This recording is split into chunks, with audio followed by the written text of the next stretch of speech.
Kasih karunia adalah pemberian Allah kepada setiap manusia yang diberikan secara cuma-cuma. Jadi sebenarnya ini pemberian yang tidak layak diterima oleh siapapun, tapi Tuhan berikan, dilayakkan. Itulah kasih karunia.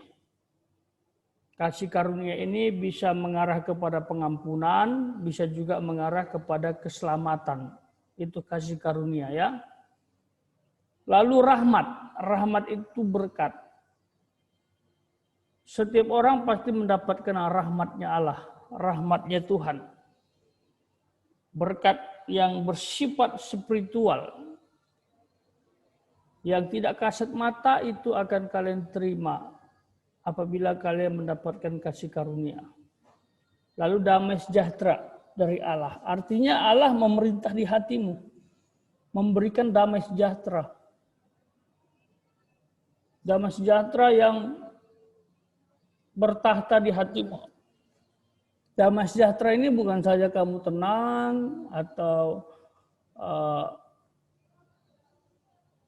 tidak bermasalah, bukan begitu. Tapi damai sejahtera ini adalah mengontrol hidupmu begitu, supaya kamu itu terus berjalan ke arahnya Tuhan. Dan kamu menjadi pendamai atau kamu menjadi pembawa damai di sekitarmu. Itu damai sejahtera. Kamu tidak bikin rusuh, justru menjadi berkat bagi banyak orang. Itu. Nah, anak-anak Tuhan sangat penting ya. Dia membawa damai di sekitarnya, baik itu buat keluarganya, tetangganya, maupun buat sahabat-sahabatnya. Jadilah damai. Si pendamai itu tidak menjadi pemicu ya. Si pendamai itu pasti akan membuat orang nyaman dan berkata, wow, luar biasa dia. Saya sangat diberkati dengan kehidupannya. Itu namanya pembawa damai. Atau damai sejahtera Allah ada dalam hidupmu. Nah, ketiga hal itu akan menyertai kita dalam kebenaran dan kasih. Baik itu kasih karunia maupun rahmat, damai sejahtera akan menyertai kita, menyertai kalian, menyertai semua orang yang percaya. Ini janji Tuhan. Janji Tuhan kepada kita dalam kebenaran dan kasih. Kasih karunia, rahmat, dan damai sejahtera yang dimaksud adalah dalam kebenaran. Kebenaran itu apa? Ya Yesus Kristus. Kita tidak bicara kasih karunia di luar Kristus. Ada, disinggung juga, karena istilah grace itu juga milik orang umum. Tapi grace yang dari mana? Siapa yang memberikan grace itu? Itu harus tahu juga. Dalam ayat ini adalah Yesus Kristus. Siapa yang memberkatimu rahmat itu tadi? Apakah Allah Yesus Kristus atau yang lain? Karena kalau bicara berkat, Anda tidak percaya Tuhan pun Anda bisa mendapatkan sesuatu, tapi bukan dari Tuhan. Karena hukum alam simpel, Anda bekerja keras, pasti akan mendapatkan hasil. Karena hasil tidak akan mengkhianati perbuatan. Apa yang kita lakukan itu hukum alam, karena orang yang tidak percaya Tuhan pun bisa kaya. Misal tidak tertarik menawarkan kekayaan atau menawarkan keuangan kepada orang-orang dalam konteks memberitakan firman. Bagi Mister, uang itu bukan hal yang paling penting dalam kekristenan. Karena orang di luar Tuhan pun bisa kaya. Jadi tidak ada spesialnya. Kalau kita mengikut Tuhan pasti kaya, itu perkataan yang menurut Mister tidak sepenuhnya benar. Tapi kalau ikut Tuhan kita diberkati secara spiritual, nah itu luar biasa. Dan dapat sorga, nah itu. Lalu nanti berkat secara jasmani menyusul. seperti itu, tetapi bukan menjadi hal prioritas. Karena kalau kita terlalu mengejar atau menjadikan prioritas, nanti akan bahaya. Menyertai kita dalam kebenaran. Artinya dalam firman Tuhan juga, dalam Yesus juga. Dan kasih. Jadi ini penting ya. Dapatkanlah kasih karunia, rahmat, dan damai sejahtera di dalam Kristus dan firman Tuhan dan dengan kasih. Ini nggak bisa ditinggalkan. Nah, terkait dengan kehidupan kita sekarang, ya sangat-sangat memprihatinkan, sangat-sangat menyedihkan. Banyak pengusaha-pengusaha yang gulung tikar, banyak pengusaha-pengusaha yang bangkrut. Di daerah Kuta aja banyak hotel-hotel yang dijual, ditutup karena nggak ada wisatawan atau tamu. Nah, itu harus membuat kita semakin dekat sama Tuhan, ya. Bagi anak-anak Tuhan yang terdampak virus corona, ya tetap bertahan dan mengucap syukur. Kita berdoa semoga cepatlah berlalu musibah ini. Indonesia pulih, negara-negara lain pulih, perekonomian di dunia pulih. Seperti itu. Tapi Tuhan kan izinkan ini terjadi. Ada juga kok hikmahnya, ya. Ada juga hikmahnya. Tapi dalam keadaan seperti ini jangan berkata bahwa Tuhan tidak menyertai kita. Tuhan menyertai kita. Tuhan ada kok. Tuhan menyaksikan. Justru dalam keadaan seperti ini Tuhan melihat apakah imanmu masih bersamaku. Apakah imanmu masih kepadaku? Itu kata Tuhan. Apakah anak-anak Tuhan masih mempercayaiku, masih menyembahku atau tidak? Bagaimana respon atau perilaku orang percaya pada saat terjadinya pandemi? Seharusnya lebih dekat kepada Tuhan. Seharusnya lebih mengandalkan Tuhan. Seperti itu. Janji Tuhan akan memberikan kasih karunia, akan memberikan rahmat, akan memberikan damai sejahtera, dan itu menyertai kita. Itu janji Tuhan. Berarti itu berlaku sampai kapanpun. Tergantung kita percaya atau tidak. Kita yakin atau tidak. Kalau bagi Mister percaya. Makanya Mister kalau bicara kehidupan ya di masa yang akan datang, Mister optimis. Tuhan tetap pelihara. Kalaupun nanti Tuhan percayakan harta, berarti Tuhan ingin hambanya menjadi saluran berkat. Bukan untuk poya-poya, hidup sesuka hati, bukan. Tetap jadi saluran berkat. Kita bisa menikmati berkat itu, tapi tetap menjadi saluran berkat. Seperti itu. Tapi kalau misalnya Tuhan belum izinkan, ya tetap melayani Tuhan. Karena yang terpenting bukanlah harta atau kekayaan dalam kehidupan ini. Ya, kalau kekayaan atau harta yang jadi fokus kita nanti salah arah. Salah fokus namanya. Itu bahaya. Ya, seperti itu. Karena firman Tuhan berkata tidak boleh ada dua tuan dalam hidup kita. Dua tuan itu maksudnya ya kalau Tuhan ya maksudnya gini. Kalau dua tuan itu dia sudah menyembah Tuhan tapi menyembah harta juga gitu. Dengan pengertian lain dia terlalu mengagung-agungkan harta, terlalu mengejar-ngejar harta. Itu nggak boleh. Tetap prioritasnya Tuhan, tetap berusaha bekerja. Kalaupun Tuhan berkati dengan kekayaan, karena Dia kan menyertai kita, ya nikmati saja dan dukung pekerjaan Tuhan, seperti itu. Jadi di tengah pandemi ini jangan ada di antara kalian yang bersungut-sungut, meragukan kuasa Tuhan, ya, karena semua pasti ngalamin, nak, ya. Bagi kalian yang orang tuanya terdampak COVID, ya. Kamu yang sudah tahu kebenaran, kasih nasihatlah. Kuatkan, Tuhan pasti tolong, Ma, Tuhan pasti tolong, Pak. Karena firman Tuhan mengatakan dalam 2 Yohanes pasal 1, kasih karunia, rahmat, dan damai sejahtera Allah menyertai kita. Kuatkan. Supaya dia tidak terlalu down untuk mengalami dampak dari virus corona ini. Ya. Jadi ini yang bisa bagikan. Sekali lagi percayalah bahwa Allah menyertai kita dengan kasih karunia, dengan rahmat, dan dengan damai sejahteranya. Tinggal kamu terus mengikut dia dengan setia. Mister pikir ini aja yang bisa Mister bagikan di pagi hari ini. Kalian nanti ada waktu sekitar 10 menit untuk prepare pembelajaran. Kita berdoa.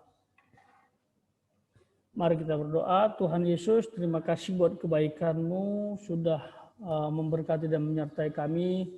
Terima kasih buat penyertaan-Mu untuk kasih karunia, rahmat, dan damai sejahtera-Mu. Biarlah terus melingkupi kami, memberkati kami dalam setiap jalan kami. Hamba-Mu berdoa buat anak didik kami di 8C ini. Tuhan berkati mereka dengan kepintaran, kecerdasan, dan roh takut akan Tuhan. Terima kasih Bapa yang di surga. Dalam proses pembelajaran, biarlah mereka dapat menangkapnya. Dalam nama Yesus kami berdoa dan mengucap syukur. Amin. Oke, yang dengar firman Tuhan kasih jempol dong. Kita akan selesai. Silakan kasih jempol yang banyak buat Tuhan Yesus. Oke, terima kasih buat 8C. Kalian keren. Tuhan Yesus memberkati.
Halo anak-anakku, kelas 8C. Apa kabar kalian semuanya? Bisa dengarkan suara Miss Yani? Ya, terima kasih untuk reaction thumbs up-nya. Ada Jeremy, Kennedy, Wulan, Edo, Kristo, Aurel, terima kasih. Apa kabar kalian semuanya? Halo, Tania, terima kasih untuk reaction thumbs up-nya, Darren. Iya, Ridas, hai. Miss Yani harap kalian selalu dalam keadaan sehat. Halo, Sevilla. Iya, tetap jaga kondisi supaya selalu sehat ya anak-anak. Iya, terima kasih Adeline. Iya, terima kasih anak-anakku. Baik, kita akan memulai untuk pembelajaran agama dan budi pekerti pada pagi hari ini. Miss Yani harap kalian semangat ya. Oke, siapkan bukunya, siapkan Alkitabnya ya. Kita akan memulainya tentu saja diawali dengan doa. Ya, Jeremy pimpin kita dalam doa, Nak. Silakan, Jeremy. Ayo mari kita dalam doa. Kembali kami datang mengucap syukur pada saat pagi hari ini, dan sekarang kami mau mulai pelajaran agama dan budi pekerti. Tolong supaya kami dapat memahami apa yang akan disampaikan oleh Miss Diani, dan memberkati Miss Diani lebih lagi supaya dapat mengajar kami dengan lebih baik lagi. Terima kasih Tuhan Yesus, inilah doa kami serahkan semuanya kepadamu. Haleluya, amin. Amin. Terima kasih Jeremy sudah berdoa untuk kita semua ya. Terima kasih sudah berdoa untuk Miss Yani. Baik anak-anak, Miss Yani share screen dulu ya. Iya. Sebentar. Kita lanjutkan.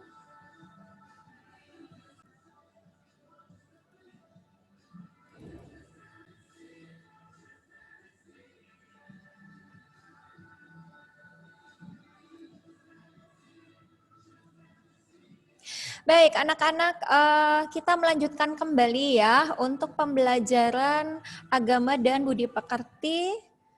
Materinya tentang mengenal Roh Kudus. Ya. Nah, kita sudah melakukan mereview sedikit, sudah melakukan penelahan Alkitab Perjanjian Lama maupun Perjanjian Baru. Di pertemuan terakhir sebelum minggu tematik kita sudah membahas tentang Yohanes 14 ayat 15 sampai dengan ayat yang ke-21. Kalian juga sudah menelaahnya ya. Siapakah Roh Kudus itu menurut Yohanes 14 ayat 15 sampai 21. Baik, kita lihat dari Alkitab di Perjanjian Baru dari Yohanes 14 ayat yang ke-16. Aku akan minta kepada Bapa, aku di sini adalah Tuhan Yesus, akan meminta kepada Bapa di surga ya. Dan ia Bapa di surga ini akan memberikan kepadamu, kalau pada saat sekarang ini kita imani kepada kita juga ya, kepadamu seorang penolong yang lain, supaya ia menyertai kamu selama-lamanya. Penolong yang lain ini adalah Roh Kudus. Oke? Supaya Roh Kudus menyertai kita selama-lamanya. Nah, di dalam Perjanjian Baru, dalam Perjanjian Baru, Yesus menyebut Roh Kudus sebagai penolong. Di dalam Perjanjian Baru menggunakan bahasa Yunani. Kata Roh Kudus, kata penolong adalah terjemahan dari kata Yunani yaitu parakletos yang berarti seseorang yang dipanggil untuk mendampingi agar menolong. Oke, bisa diulangi ya. Kita mengingat kembali di Perjanjian Baru menggunakan bahasa Yunani untuk Alkitab bahasa aslinya ya. Kemudian di Perjanjian Lama menggunakan bahasa Ibrani. Nah, di Perjanjian Baru ada tertulis parakletos. Parakletos ini artinya adalah penolong. Seseorang yang dipanggil untuk mendampingi agar menolong. Penolong ini ya Tuhan Yesus menyebutnya adalah sebagai Roh Kudus. Roh Kudus itu adalah penolong. Diperoleh dari kata Yunani parakletos. Ya, selanjutnya arti kata parakletos. Kata parakletos juga berarti penasehat, penguat, penghibur, penolong, pembela, juru selamat, sekutu, dan sahabat. Jadi arti kata parakletos ya, selain disebutkan sebagai penolong, parakletos itu juga berarti penasehat. Ya, parakletos juga berarti penguat yang memberikan kekuatan. Parakletos juga berarti penghibur yang memberikan penghiburan pada saat kita berduka, pada saat kita bersedih, ya. Parakletos juga berarti penolong. Parakletos juga berarti pembela, ya. Apabila kita mengalami penderitaan dalam kebenaran, ya, bukan menderita karena kesalahan-kesalahan kita, tidak. Tapi menderita karena kebenaran, ya, menderita karena Kristus, ya. Roh Kudus yang menjadi pembela. Parakletos juga berarti juru selamat, sekutu, dan sahabat. Ya, kita juga sering mengatakan kalau Tuhan Yesus itu adalah sahabat. Tuhan Yesus adalah penolong. Tuhan Yesus yang memberikan nasihat. Tuhan Yesus adalah juru selamat. Roh Kudus yang memberikan kekuatan pada saat saya dalam kelemahan. Roh Kudus yang memberikan penghiburan pada saat saya berduka. Roh Kudus yang memberikan pertolongan pada saat saya benar-benar membutuhkan pertolongan. Roh Kudus yang menjadi pembela saya pada saat saya mengalami penderitaan oleh karena nama Yesus. Nah, jadi arti kata parakletos ini adalah penasehat, penguat, penghibur, penolong, pembela, juru selamat, sekutu, dan sahabat. Nah, penggunaan istilah parakletos yang ada di Perjanjian Baru ya anak-anak, istilah parakletos digunakan untuk Roh Kudus. Ya, tadi sudah sempat disampaikan juga ya. Roh Kudus mendampingi. Nah, pada saat sekarang ini ya, Tuhan Yesus sudah tidak ada di dunia lagi karena Ia sudah ke surga untuk menyediakan tempat bagi kita orang-orang yang percaya kepadanya. Tapi Tuhan Yesus sudah minta kepada Bapa di surga supaya memberikan penolong yang lain, yaitu Roh Kudus. Nah, Roh Kudus inilah yang mendampingi kita. Roh Kuduslah yang menolong kita. Roh Kuduslah yang memberi kekuatan. Nah, pada saat murid-murid ya ditinggalkan oleh karena Yesus harus naik ke surga. Tuhan Yesus sudah memikirkannya supaya murid-murid tidak merasa seorang diri. Supaya murid-murid tidak ditinggalkan sebagai yatim piatu. Karena itulah ya di dalam Yohanes 14 ayat yang ke-16 Yesus berkata, "Aku akan minta kepada Bapa dan Ia akan memberikan kepadamu," yaitu kepada murid-muridnya, "seorang penolong yang lain," yaitulah Roh Kudus, supaya menyertai kamu selama-lamanya. Jadi murid-murid tidak merasa sendiri. Ada Roh Kudus yang mendampingi murid-murid. Ada Roh Kudus yang menolong murid-murid. Ada Roh Kudus yang memberikan kekuatan kepada murid-murid. Pada saat Yesus naik ke surga, tentu saja murid-murid akan merasa ketakutan. Karena biasanya mereka didampingi oleh Yesus, mereka tidak takut dalam bahaya karena ada Yesus yang menolong. Nah, pada saat Yesus kembali ke surga, tentu saja murid-murid akan merasa sedih, merasa kehilangan, merasa tidak ada yang mendampingi, merasa tidak ada yang menolong, merasa lemah ya. Karena itulah dikirimkanlah penolong yang lain, yaitu Roh Kudus. Roh Kudus inilah yang mendampingi murid-murid yang nantinya pada saat mereka memberitakan Injil, mereka merasa tidak sendirian karena adanya Roh Kudus yang mendampingi. Mereka tidak akan merasa lemah karena adanya Roh Kudus yang akan memberikan pertolongan kepada mereka. Mereka juga tidak akan merasa lemah karena Roh Kudus yang memberi kekuatan kepada mereka. Kemudian pada saat mereka berdoa dan mereka mengalami kesulitan dalam berkata-kata dan menyampaikan doa-doa mereka, Roh Kuduslah yang menaikkan doa syafaat bagi mereka. Di dalam segala keluh kesah mereka, di dalam hati mereka, mereka mau berdoa, tapi tidak ada kata-kata yang bisa disampaikan karena terlalu beratnya beban mereka.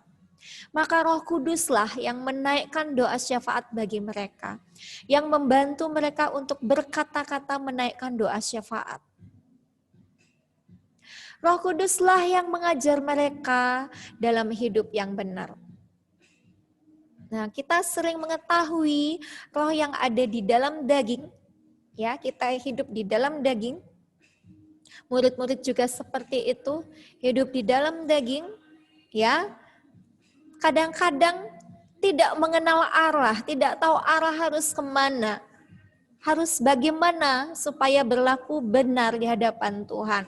Nah, Roh Kudus inilah yang mengajarkan murid-murid supaya hidup dalam kebenaran. Roh Kuduslah yang mengingatkan murid-murid tentang firman Tuhan, tentang firman yang sudah diajarkan oleh Yesus kepada mereka. Roh Kuduslah yang mengingat-ingatkan mereka tentang ajaran-ajaran yang sudah pernah diajarkan oleh Yesus kepada mereka.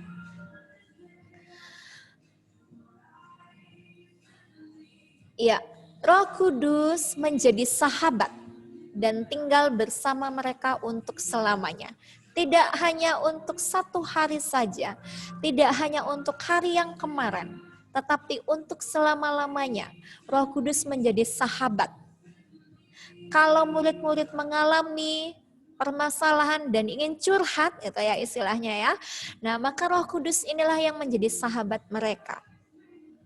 Untuk menyampaikan apa yang menjadi keluh kesah mereka, untuk menyampaikan apa yang menjadi pergumulan hidup mereka. Roh Kuduslah yang menjadi sahabat mereka dan tinggal bersama-sama dengan mereka untuk selama-lamanya. Istilah Parakletos ya di Perjanjian Baru digunakan juga untuk Tuhan Yesus. Ini terdapat di dalam 1 Yohanes 2 ayat yang pertama. Yesus merupakan penolong dan juru syafaat kita di surga. Nah, anak-anak, Tuhan Yesus sudah kembali ke surga, ada di surga, tetapi Roh Kudusnya ada bersama-sama dengan kita di dunia ini. Nah, Tuhan Yesus merupakan penolong dan juru selamat kita di surga. Ya, di surga pun Tuhan Yesus bersyafaat bagi kita yang masih ada di dunia ini, yang menolong kita dari surga. Ya, kemudian Roh Kudus yang ada di dunia bersama-sama dengan kita merupakan penolong dan juru syafaat yang tinggal di dalam kita di dunia ini. Jadi di dunia ini kita tidak hidup sendirian, ada penolong, ada juru syafaat yaitu Roh Kudus yang senantiasa menolong kita, senantiasa membantu kita dalam kita berdoa syafaat. Baik, di dalam Yohanes 14 ayat yang ke-17 dikatakan, yaitu roh kebenaran. Ini kelanjutan dari Yohanes 14 ayat yang ke-16 ya. Ini yang 14 ayat yang ke-16 mesti dibacakan dulu ya, supaya bisa nanti ke ayat yang ke-17 ya. Aku akan minta kepada Bapa dan Ia akan memberikan kepadamu seorang penolong yang lain supaya Ia menyertai kamu selama-lamanya, yaitu roh kebenaran. Dunia tidak dapat menerima Dia, tetapi kamu mengenal Dia, sebab Ia menyertai kamu dan akan diam di dalam kamu. Roh kebenaran ini adalah Roh Kudus. Roh Kudus disebut juga roh kebenaran. Karena Roh Kudus adalah Roh Yesus yang adalah kebenaran itu. Sehingga Roh Kudus disebut roh kebenaran. Disebut juga penolong, disebut juga roh kebenaran. Roh Kudus bersaksi dan menerangkan tentang kebenaran. Selain bersaksi, Roh Kudus juga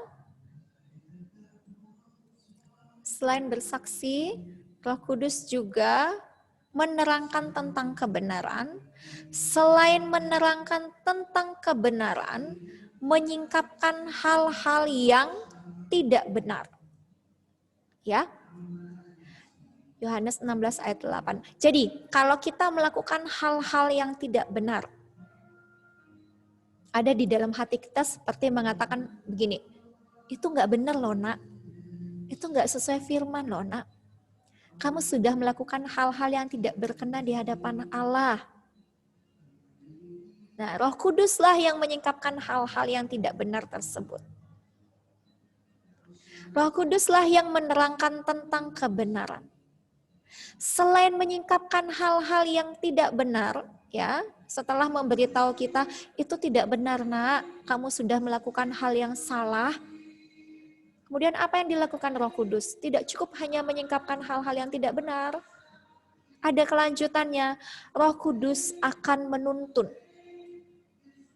Menuntun kita, menuntun orang-orang percaya ke dalam seluruh kebenaran. Nah, di dalam hati kita ya, seringkali kita merasakan ya, oh itu tidak benar, aku harus bertobat. Oh, aku sudah membuat kesalahan, aku harus minta maaf. Berikan keberanian untuk mengucapkan kata maaf. Itu sebetulnya Roh Kudus yang sudah menuntun. Ya, Roh Kudus yang menuntun kita. Roh Kudus yang menuntun orang percaya ke dalam seluruh kebenaran. Jadi sudah menyingkapkan segala hal yang tidak berkenan, kemudian menuntun supaya kita bertobat. Menuntun kita supaya berbalik dari jalan-jalan yang salah menuju ke jalan yang benar. Baik anak-anak, kita baca Markus 14 ayat yang ke-38 ya. Di sini disebutkan, berjaga-jagalah dan berdoalah supaya kamu jangan jatuh ke dalam pencobaan. Roh memang penurut, tetapi daging lemah. Nah, di sini ada kata-kata berjaga-jagalah. Selain berjaga-jaga, berdoalah. Jadi kita diminta untuk berjaga-jaga. Kita diminta untuk berdoa. Mengapa? Supaya kita jangan jatuh ke dalam pencobaan. Berjaga-jaga artinya, ya, berjaga-jaga artinya supaya kita tidak jatuh ke dalam hal-hal yang tidak berkenan. Jaga-jaga, jaga kelakuanmu, jaga mulutmu supaya tidak berkata-kata sia-sia. Jaga tanganmu supaya tidak menjaili teman atau mencubit teman, memukul teman, ya. Berjaga-jagalah. Awasilah mata kita kalau sudah melakukan hal yang tidak benar, jagalah mata kita dari melihat hal-hal yang tidak berkenan. Selain berjaga, artinya ada tindakan yang kita lakukan untuk menjaga mata kita supaya tidak melihat hal-hal yang tidak berkenan. Untuk menjaga mulut kita supaya tidak berkata hal-hal yang sia-sia. Untuk menjaga tangan kita supaya jangan sampai tangan kita melakukan hal-hal yang tidak berkenan di hadapan Tuhan. Selain berjaga-jaga, berdoalah. Kita diingatkan untuk berdoa. Karena apa? Dengan berdoa, ya, kita bisa minta hikmat dari Allah. Kita minta penyertaan Roh Kudus supaya kita bisa mengendalikan diri kita, supaya kita bisa menjaga mata kita, supaya kita bisa menjaga mulut kita, menjaga kelakuan kita. Kenapa harus berjaga-jaga? Kenapa harus berdoa? Supaya jangan jatuh ke dalam pencobaan. Mengapa demikian? Karena roh kita masih berada di dalam daging. Roh kita memang penurut, tetapi seperti kita ketahui, daging kita lemah. Dari daging inilah kita banyak melakukan hal-hal yang tidak berkenan. Kalau daging ini sudah bertindak melakukan hal yang tidak benar, maka roh kita pun ikut melakukan hal yang tidak benar.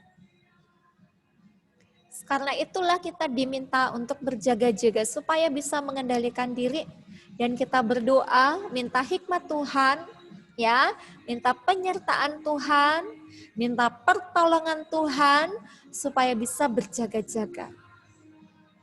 Baik anak-anakku, mengenai hal-hal yang tidak berkenan, mengenai hal-hal yang berkenan, ya, itu sudah ada tertulis di dalam kitab suci.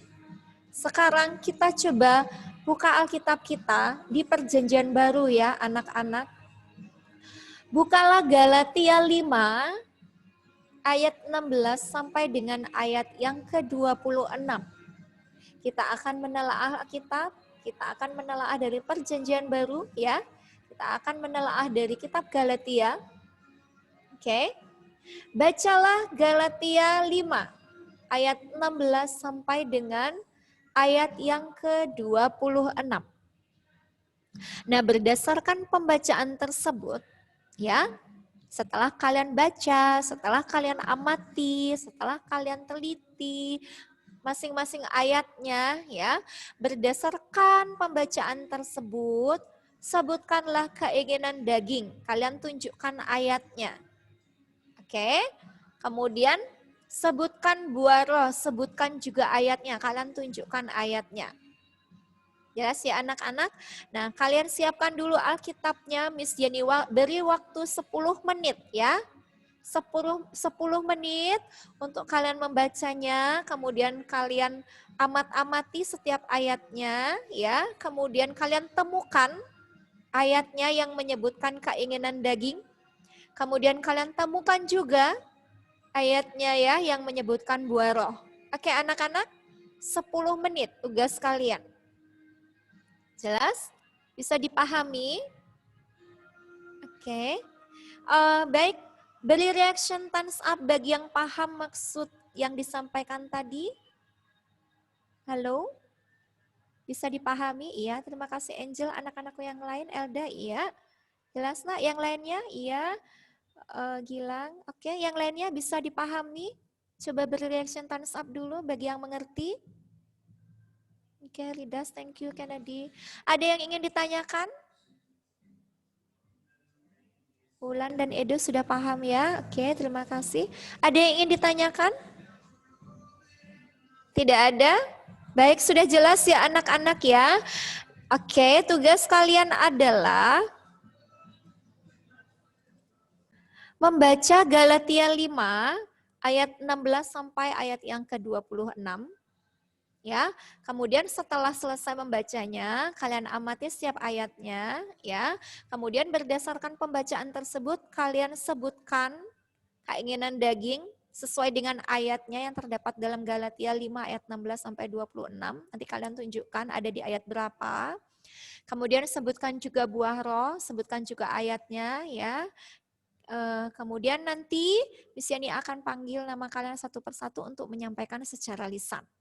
Oke ya, Miss Yani beri waktu 10 menit. Dimulai dari sekarang. Oke, anak-anak, semangat. Halo, bagaimana anak-anak sudah selesai? Sudah selesai? Beri reaction thumbs up yang sudah selesai. Halo, bisa dengarkan suara Miss Yani? Iya, Angel sudah selesai, Jeremy sudah selesai. Baik, yang lainnya bagaimana? Edo sudah ya? Apa ada kesulitan anak-anakku? Aman? Tidak sulit? Baik, kita akan bahas ya bersama-sama ya. Elda juga sudah selesai. Galatia 5 ayatnya yang ke-16 sampai dengan ayatnya yang ke-26. Oke, sudah? Miss Yani bacakan ya buat kita semua ya anak-anak ya. Judulnya adalah hidup menurut daging atau roh. Maksudku ini maksudnya adalah yang berkata adalah Rasul Paulus ya anak-anak ya kepada jemaat di Galatia. Maksudku ialah hiduplah oleh roh, maka kamu tidak akan menuruti keinginan daging. Sebab keinginan daging berlawanan dengan keinginan roh, dan keinginan roh berlawanan dengan keinginan daging. Karena keduanya bertentangan, sehingga kamu setiap kali tidak melakukan apa yang kamu kehendaki. Akan tetapi, jikalau kamu memberi dirimu dipimpin oleh roh, maka kamu tidak hidup di bawah hukum Taurat.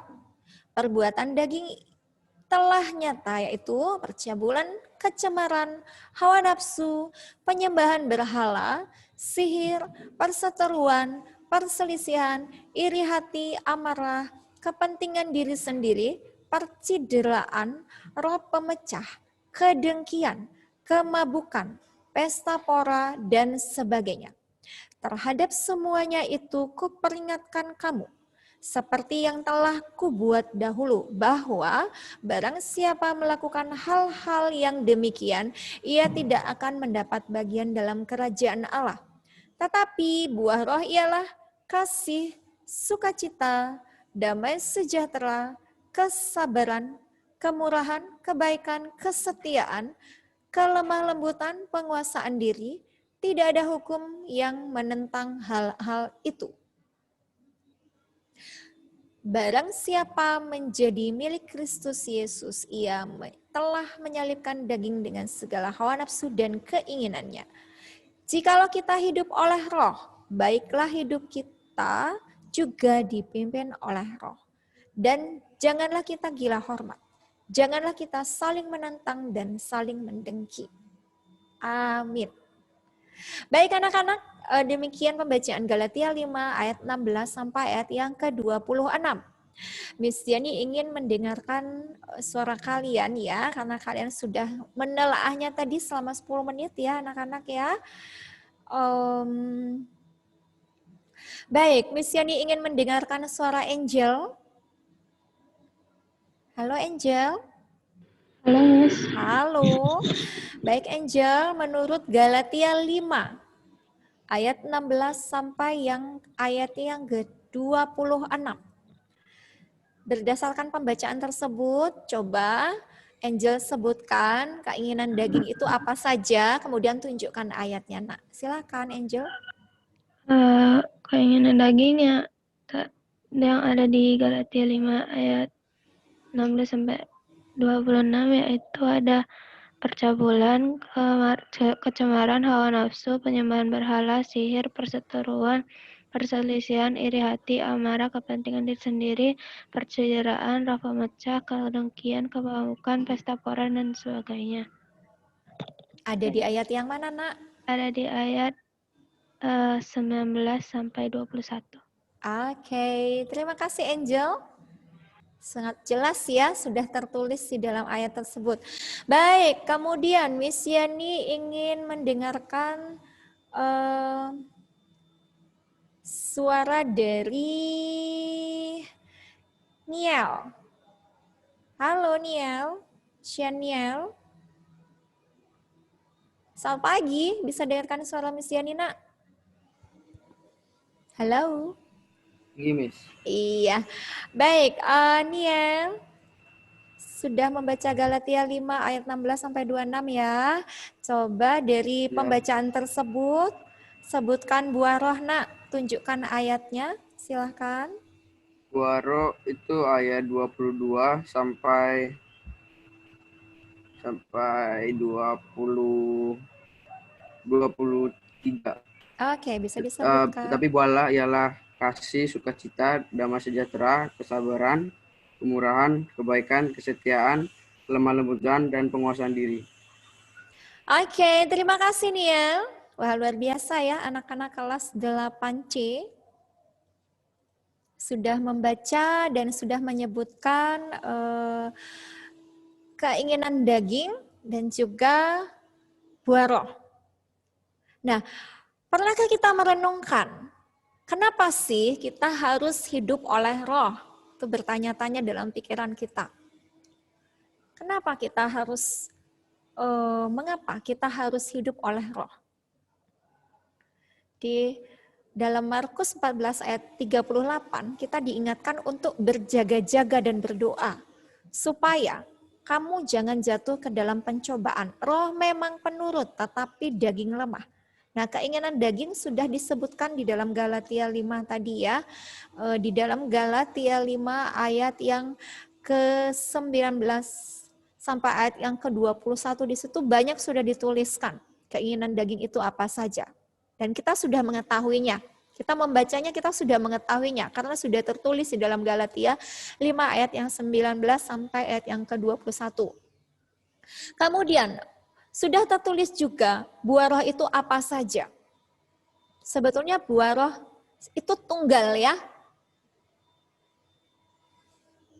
Buah roh, bukan buah-buah roh.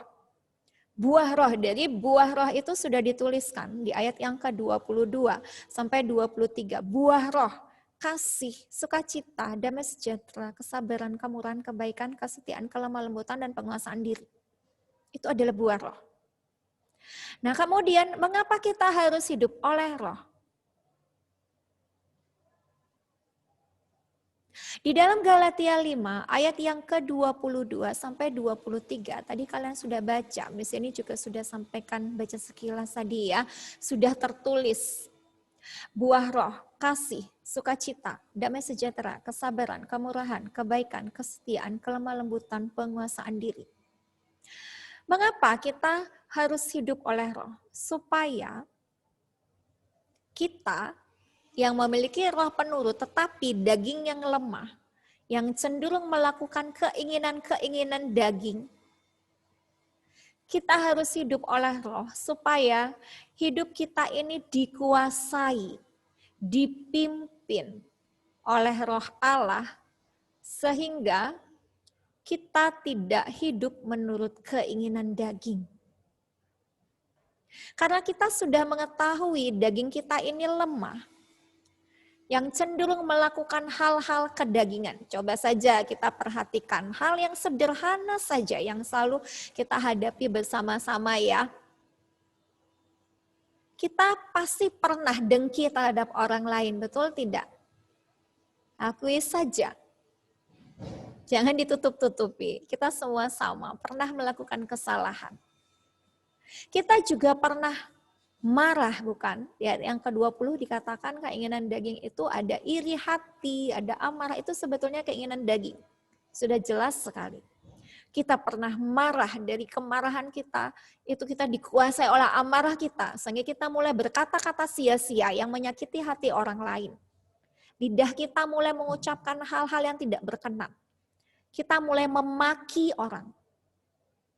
Kita mulai ngeledek, kita mulai membuli, ya.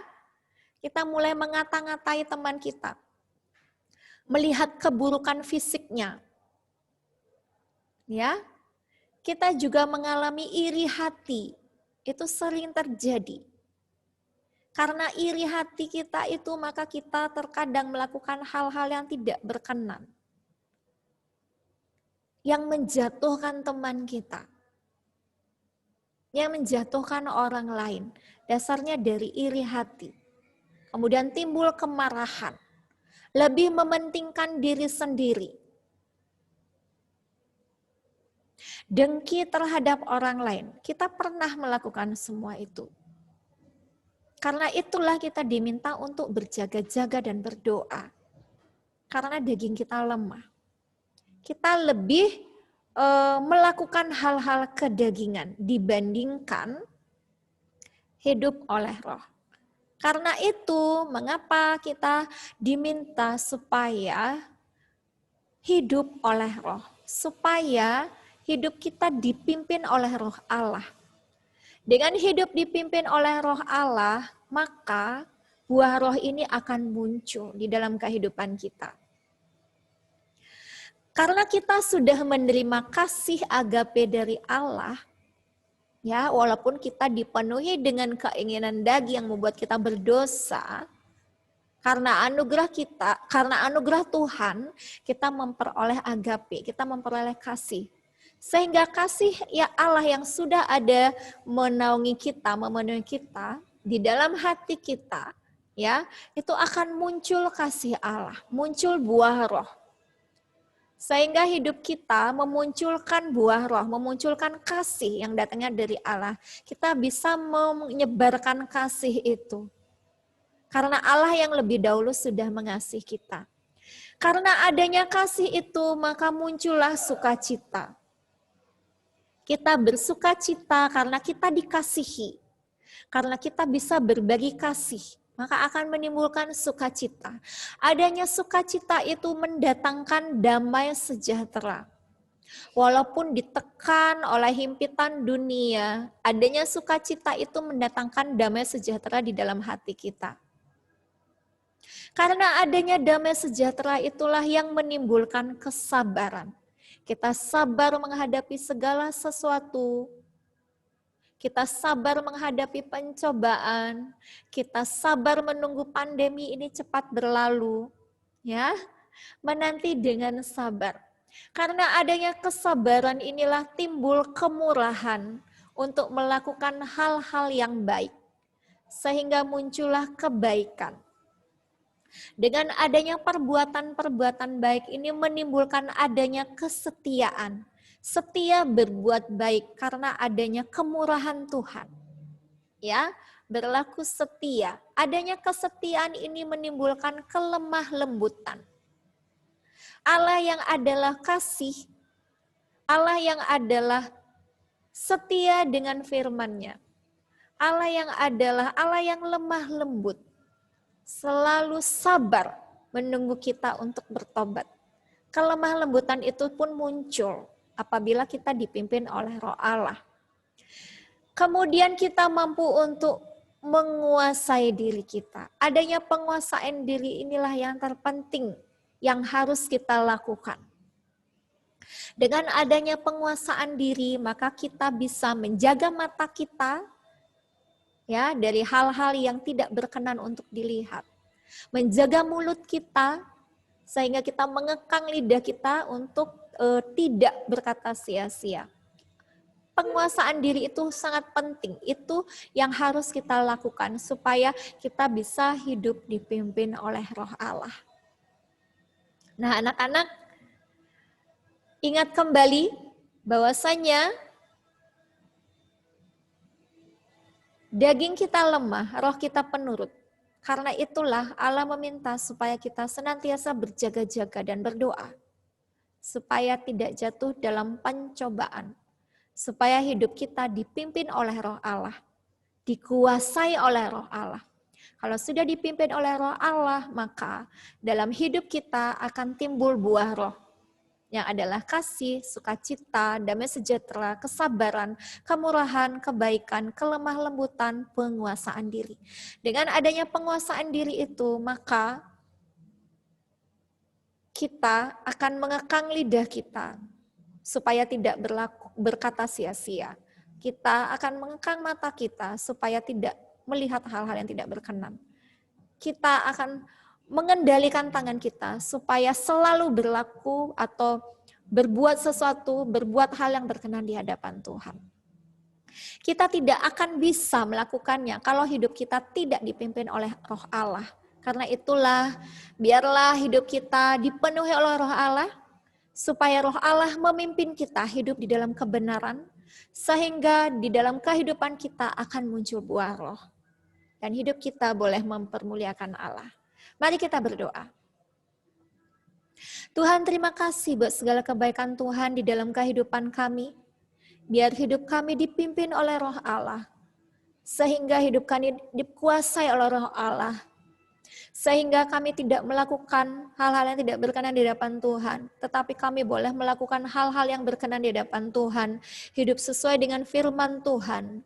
Sehingga di dalam kehidupan kami ada buah roh, yaitu kasih, sukacita, damai sejahtera, kesabaran, kemurahan, kebaikan, kesetiaan, kelemah lembutan, penguasaan diri. Supaya hidup kami boleh dipimpin oleh Roh Allah, dan hidup kami boleh mempermuliakan nama Allah. Sertai kami anak-anak kelas 8C di dalam masa remaja kami, sehingga benar-benar memunculkan buah roh di dalam kehidupan kami. Jauhkan segala kedengkian dari kami, jauhkan segala iri hati dalam hidup kami. Biar kami tidak dikuasai oleh amarah, tetapi kami dikuasai oleh Roh Allah. Terima kasih Tuhan buat kebaikan-Mu. Hanya di dalam nama Tuhan Yesus Kristus kami mengucap syukur dan berdoa. Haleluya. Amin.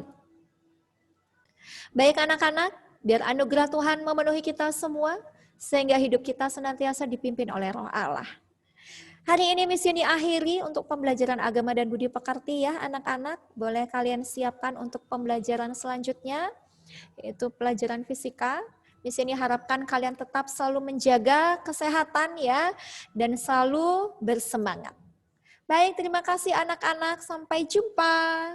Tuhan Yesus berkati. Bye-bye. Untuk di PTS nanti soal-soalnya itu dia mencakup dari gerak dan gaya sampai di pesawat sederhana saja. Jadi usaha dan energi tidak masuk ke PTS. Yang masuk adalah bab 1-nya gerak dan gaya dan pesawat sederhana. Nah, setelah nanti Miss selesai membahas rumus-rumus yang di energi, Miss akan bahas beberapa soal yang mungkin akan sejenis dengan soal PTS-nya. Oke, silakan disiapkan bukunya dulu, alat tulisnya, LKS fisikanya, LKS IPA-nya. Jadi kita masuk dulu ke usaha dan energi. Oh, suaranya kurang keras ya. Semoga sudah terdengar. Bisa Alfi, terdengar enggak?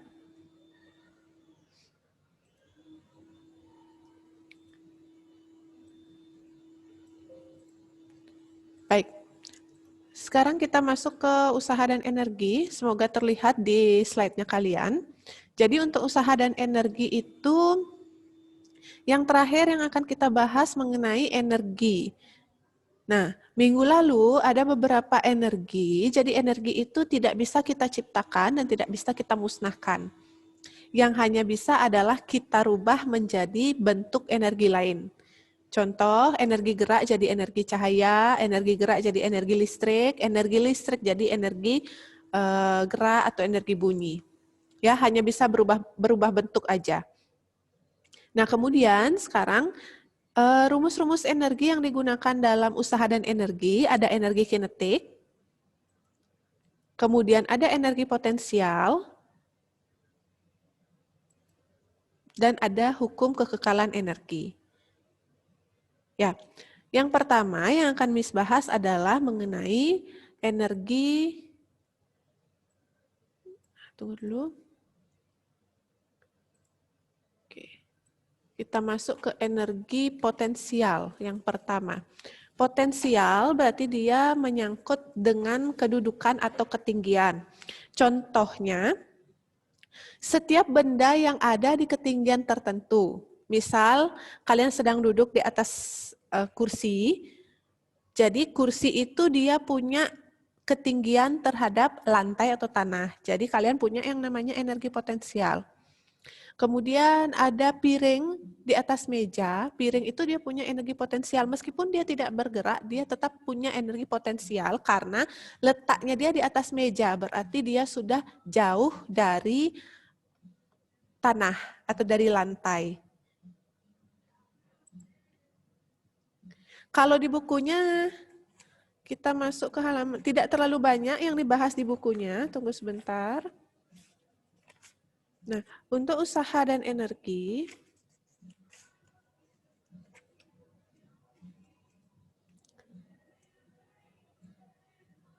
silakan dibuka bukunya halaman 61.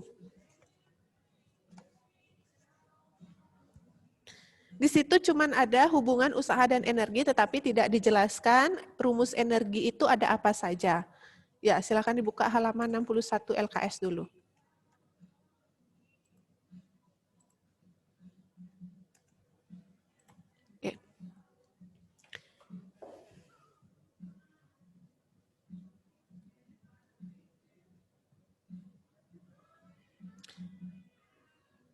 Jadi yang pertama, Miss akan bahas itu adalah energi potensial.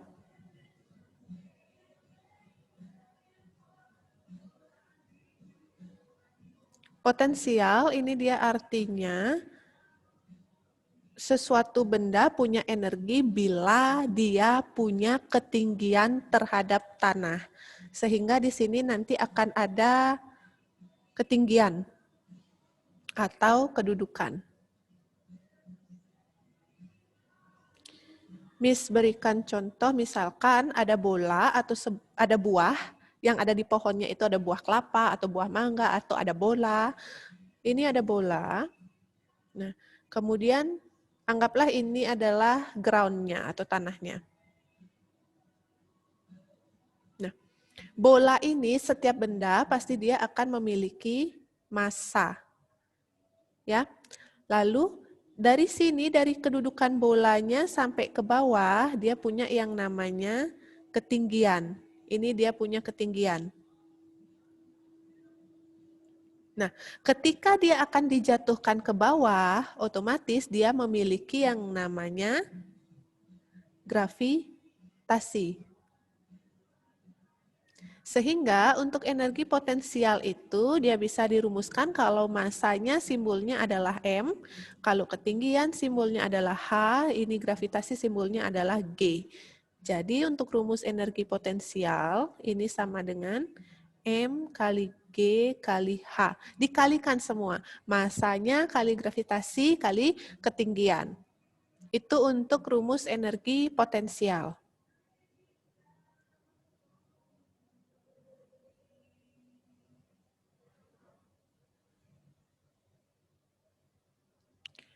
Kalau massa, dia memiliki satuan kilogram. Oke, Miss pisah saja nanti keterangannya.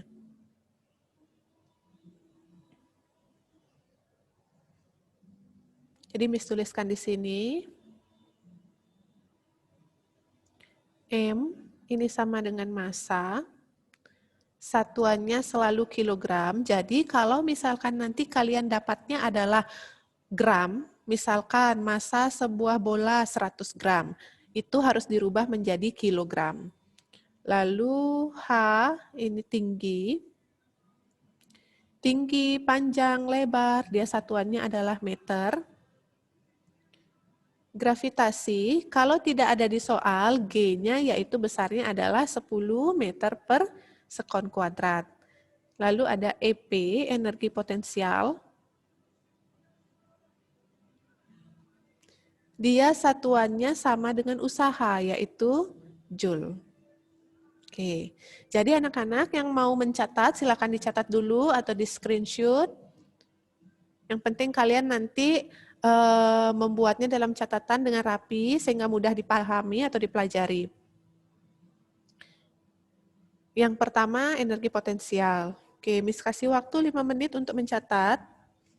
Nggak sampai 5 menit kayaknya, kalian sudah selesai mencatat.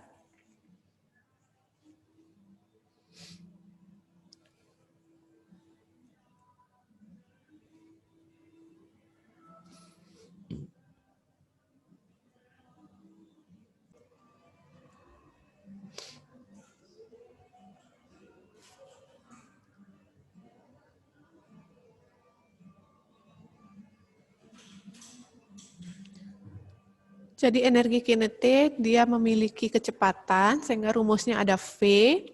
Energi potensial dia punya ketinggian height sehingga rumusnya ada H-nya nanti. Lalu energi mekanik merupakan gabungan dari energi potensial ditambah dengan energi kinetik.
Sudah?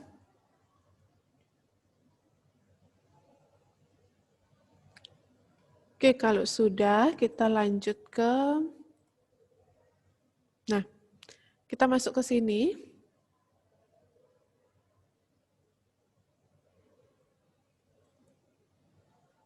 Ada hubungan antara usaha dengan energi. Jadi usaha dan energi itu dia memiliki satuan yang sama, yaitu Joule. Nanti kalau misalkan ada di soal kecepatannya berubah yang diminta adalah tentang usaha, jadi rumusnya begini. Perubahan energi kinetik itu bisa sama dengan usaha. EK sama dengan W. Begitu juga EP sama dengan W. Sehingga usaha itu dia sama dengan energi. Oleh karena itu dia satuannya sama, yaitu Joule.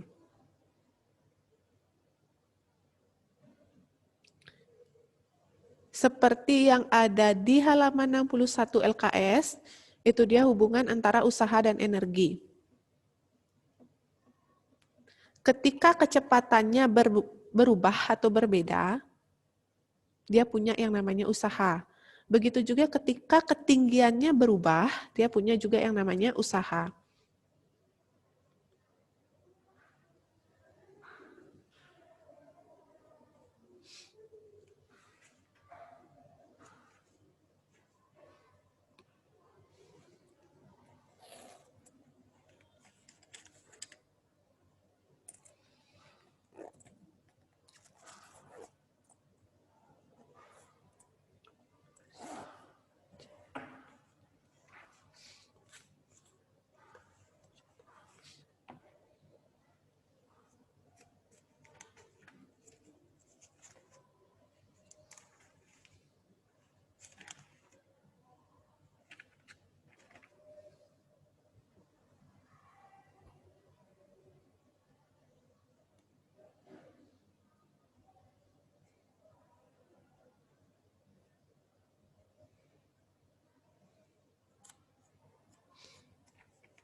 Oke, sudah?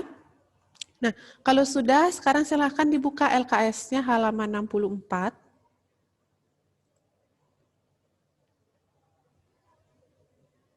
LKS halaman 64.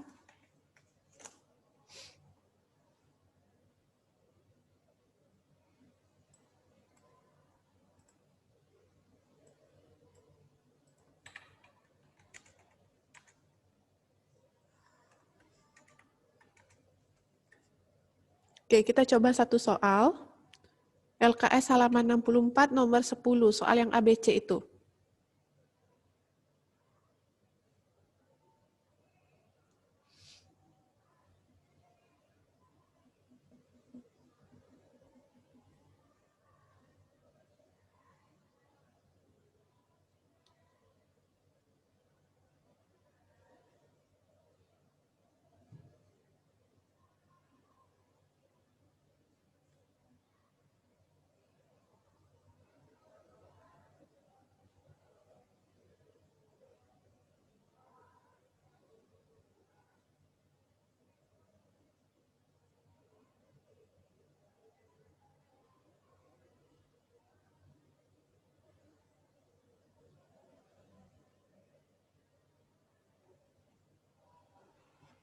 Oke, silakan dioret-oret dulu kira-kira berapa jawabannya. Di situ ada seorang anak melempar genteng bermassa 0,5 kg ke arah Endro yang berada 5 meter di atasnya. Jika genteng berhasil ditangkap Endro dan percepatan gravitasi, jadi G-nya tidak 10, tetapi di sana tertulis adalah 9,8. Hitung berapa besar usahanya. Pertanyaannya adalah usaha. Jadi rumusnya kalian bisa gunakan untuk energi potensial. Karena dia punya ketinggian, ketika yang ditanya adalah usaha, kalian bisa gunakan rumus energi potensial.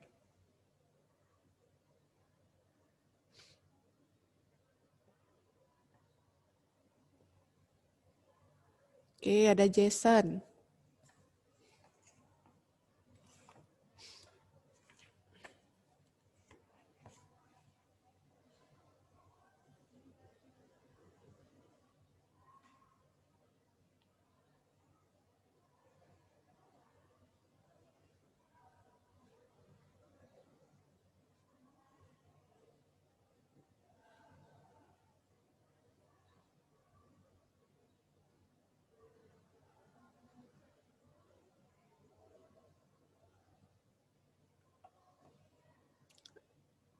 Ada Martial, ada Adele,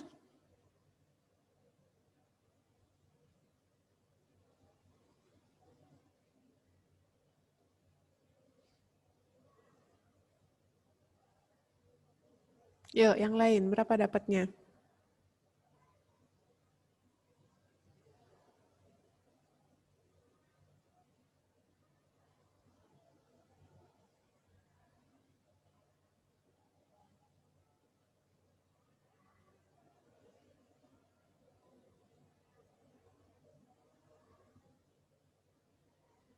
Kennedy,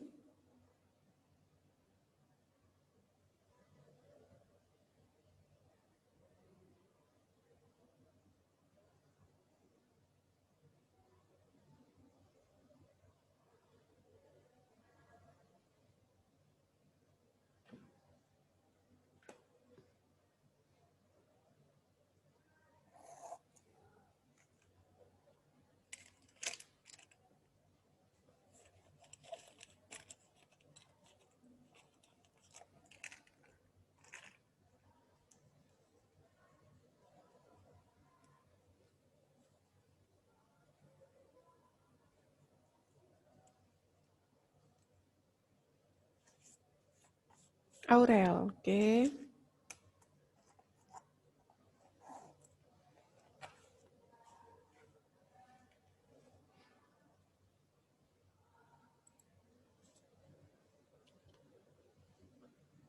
Baik, Miss jawab di sini.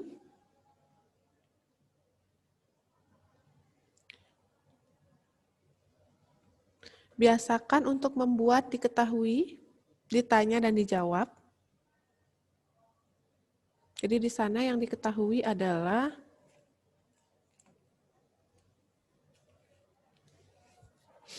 massanya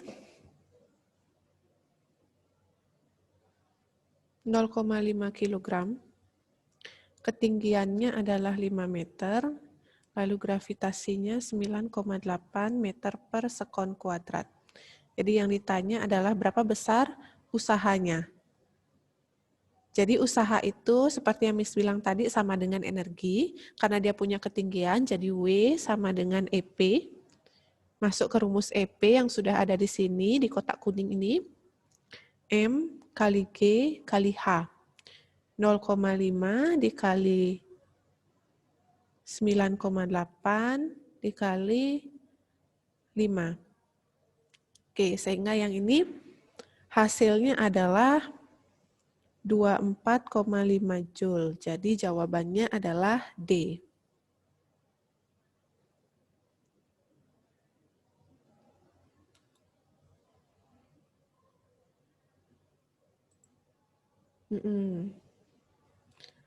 Martial, Jason, Adele, Kennedy, Aurel, Alfie, betul. D jawabannya.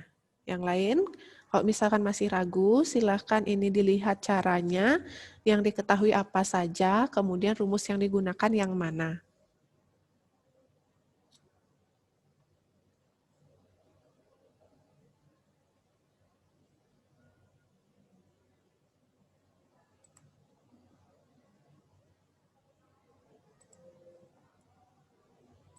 Oke, sudah? Miss close ya.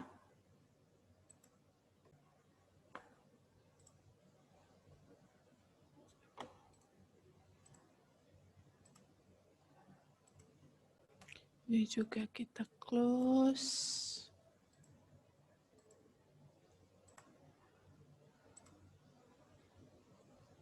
Oke, sekarang kita lanjut ke sini. Sekian untuk materi usaha dan energi. Nah, sekarang ada beberapa soal-soal yang mungkin akan terkait dengan pembahasan PTS. Jadi di sini ada jenis gerak nanti. Diingat lagi, gerak itu ada berapa? Kalau lintasannya lurus, yaitu ada 2, GLB dan GLBB. Gerak lurus beraturan dan gerak lurus berubah beraturan. Kalau di GLBB, nanti dia ada 2, dipercepat dan diperlambat. Kemudian ada cara untuk menghitung jarak, perpindahan, kecepatan, ataupun percepatan. Selanjutnya ada gaya dan hukum Ohm, lalu ada pesawat sederhana. Itu materi-materinya.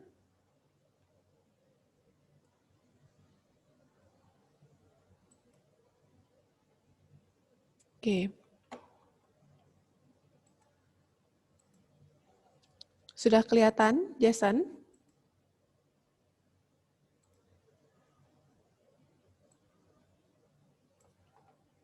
Belum ya?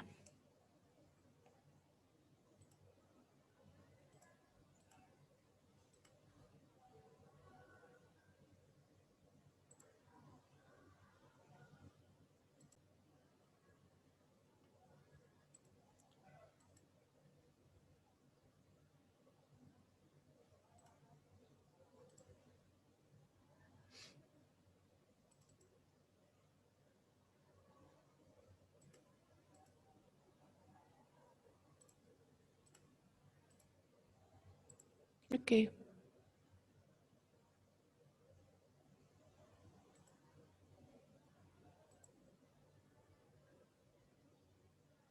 Yang lain bisa terlihat?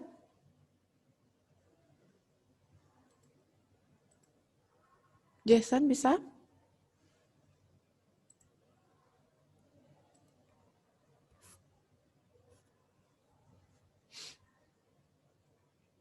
Yang lain bisa ya? Udah oke ya?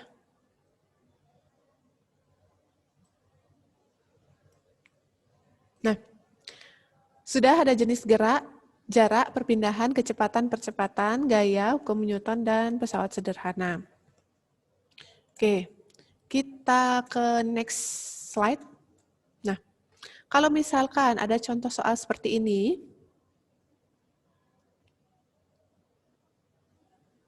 buah mangga jatuh dari pohon merupakan salah satu contoh gerak. Apakah dia?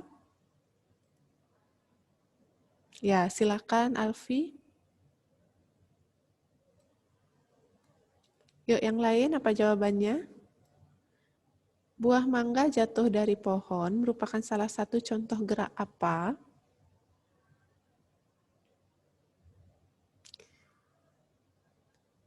Nah, jawabannya ini GLB atau GLBB?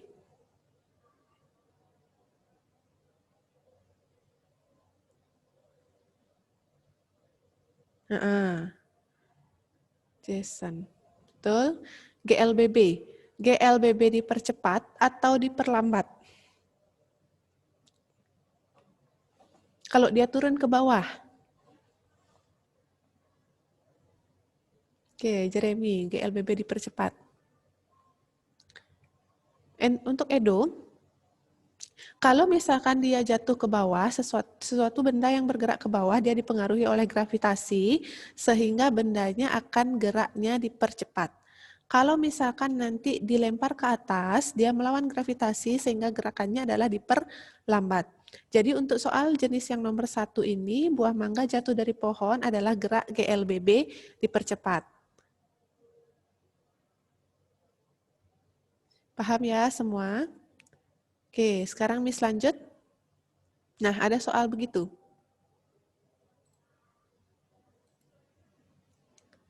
Sekarang sudah masuk ke rumus-rumusnya.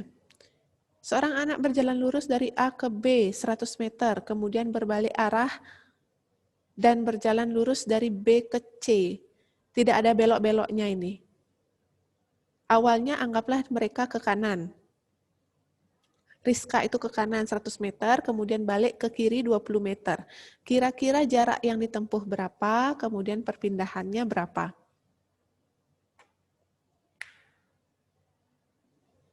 Ingat, jarak itu berbeda dengan perpindahan. Kalau jarak ditotalin semua, kalau perpindahan, lihat posisi awal ke posisi akhir.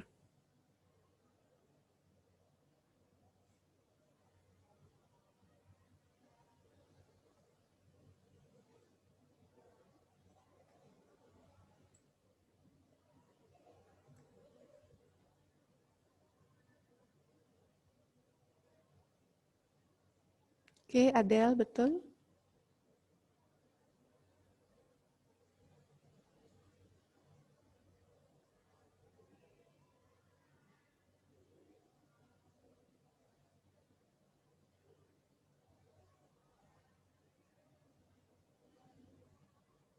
Jason. Kalau jarak ditotalin semua, nak. Kalau perpindahan, karena dia ada ke kiri dan ke kanan, dikurang.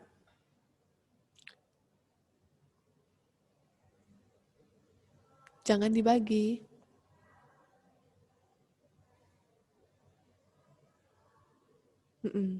Jason benar.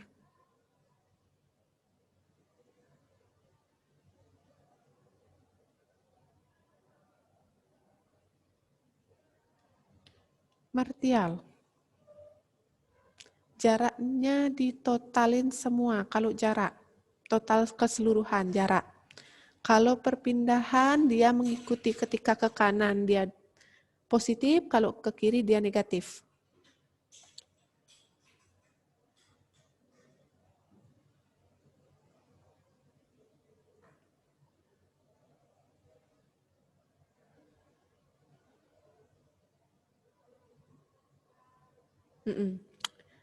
Apa itu? Perpindahan atau jarak yang 80 tuh?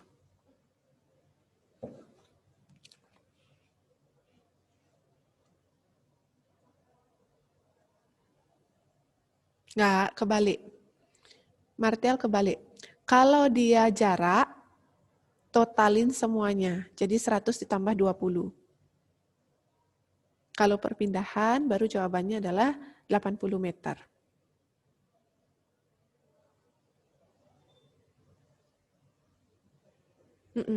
Kebalik. Jarak jumlahin semua. Perpindahan, kalau ke kanan positif, ke kiri negatif.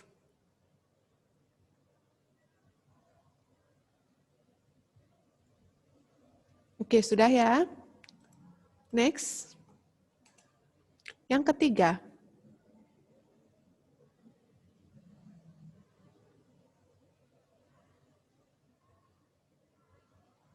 Ini mengubah satuan. Dari kilometer per jam, rubah menjadi meter per sekon. Silahkan ambil kalkulatornya atau oret-oret dulu di kertas.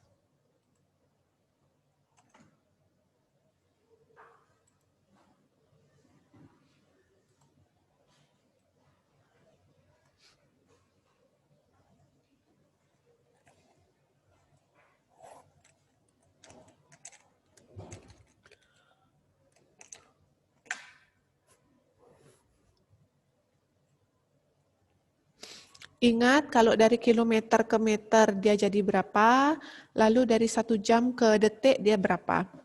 Sehingga dibagi nanti.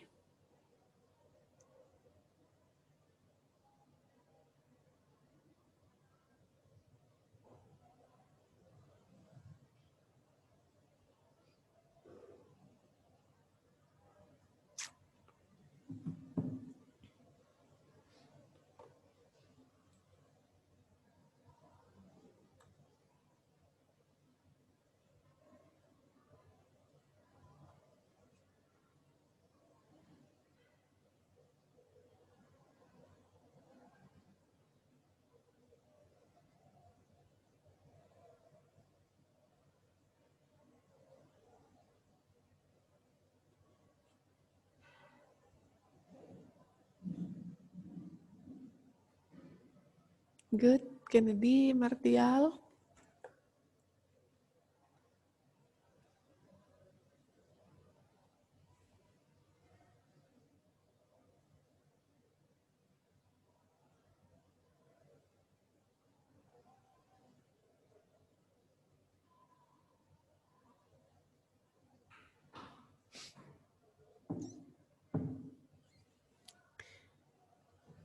Clue-nya 144 km dirubah ke meter.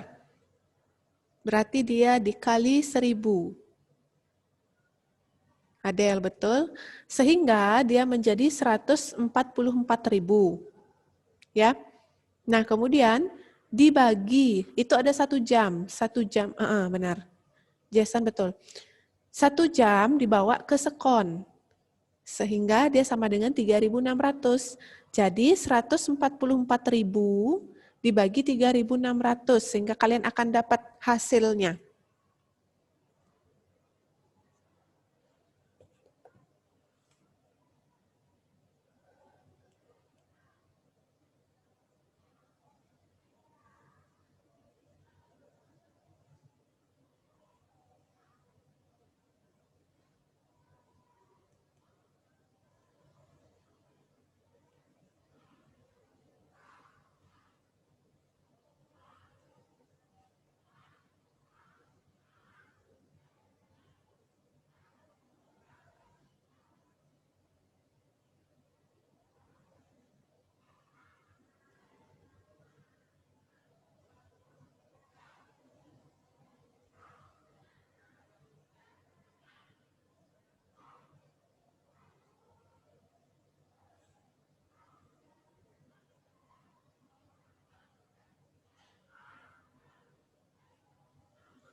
Oke, bisa ya. Yang belum bisa, yang masih ragu siapa? Atau yang ingin bertanya, silakan. Miss kasih kesempatan. Oke, yang ini. Kalau di jarak dan perpindahan, oke, Miss mulai dari sini. Buah jatuh dari pohon merupakan salah satu, nanti kalian bisa screenshot atau Miss send ke Moodle. Jadi anak-anak, kalau pembelajarannya, kalau dibuka Moodle-nya sudah bisa ya? Ada yang sudah membuka Moodle-nya?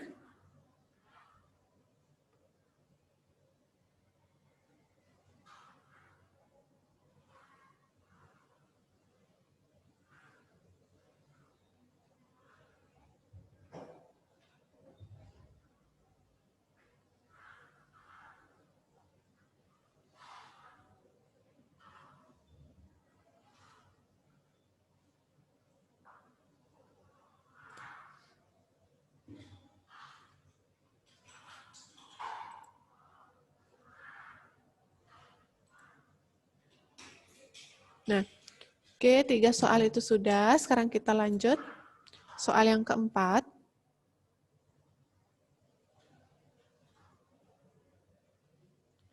Diketahui sepeda motor melaju dengan kecepatan 20 meter per sekon selama 5 sekon.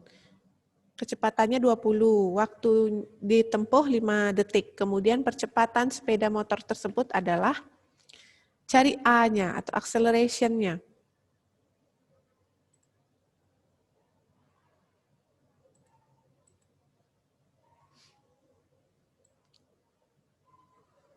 Masa iya dikali? Dikali atau dibagi?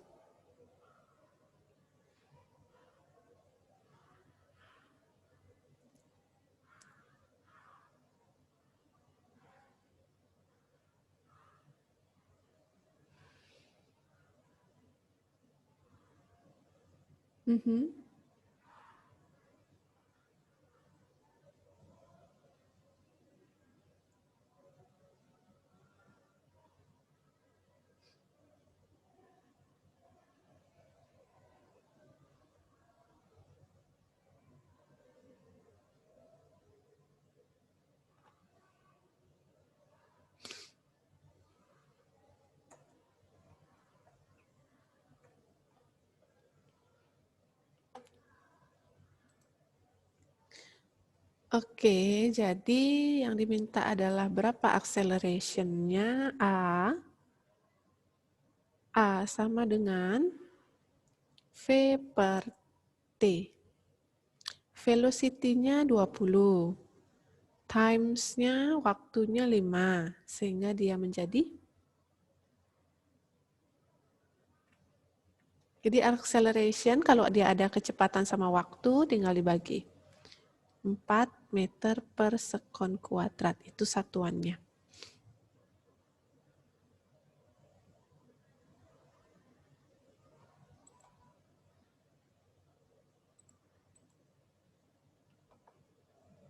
Oke, ada Jason, Angela yang sudah menjawab. Benar. Lagi satu. Nah, ayo coba disebutkan apa bunyi hukum 1 dan 3 Newton.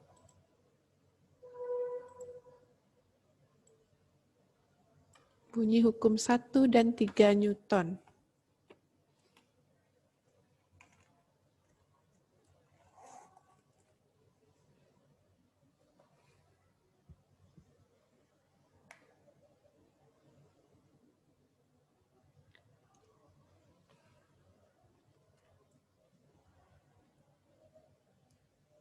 Sorry.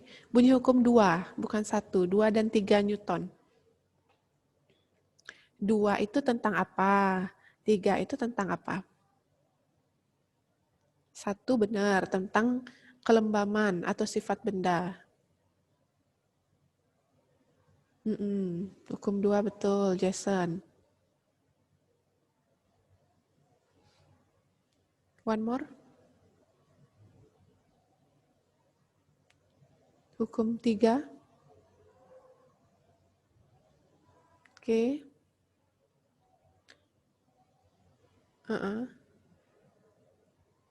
Aksi, reaksi. Oke, good. Jason, betul. Next, yang lain.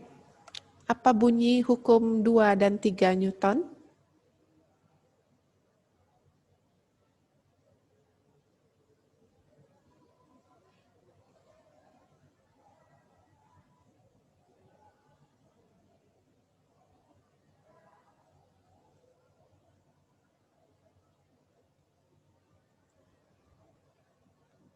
Hukum 3. Kennedy. Hukum 3, gaya apa Kennedy? Karena hukum 1, iya benar, 1, 2, 3 pun juga dia membahas gaya, tetapi akan berbeda-beda. Kalau hukum 1, gayanya diam atau 0. Ya benar, Kennedy, aksi-reaksi. Edo?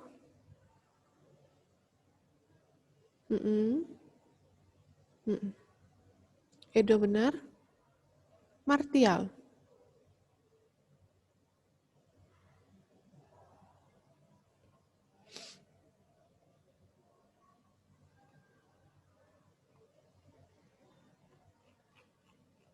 Salah. Hukum 2-nya adalah tentang percepatan. Martial.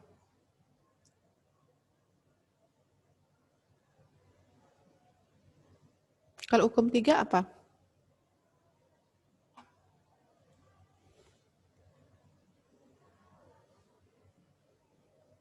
Ya, aksi-reaksi. Jadi hukum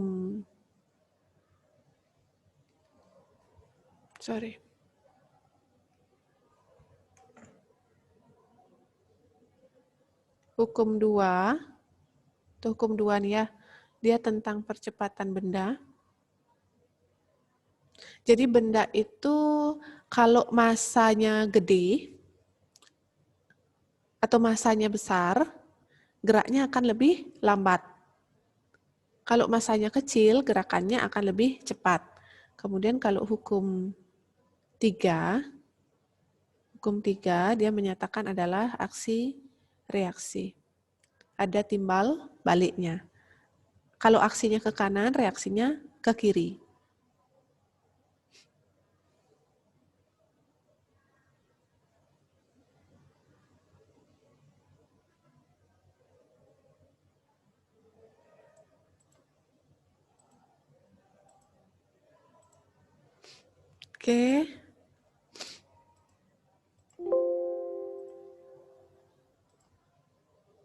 Nah, kemudian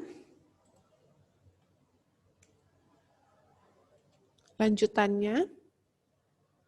Nah, yang tadi adalah terkait dengan jenis gerak, jarak, perpindahan, kecepatan, dan percepatan. Sekarang kita lanjutnya adalah gaya, resultan gaya, dan arahnya kemana. Kemudian pesawat sederhana itu dapat dibagi menjadi berapa.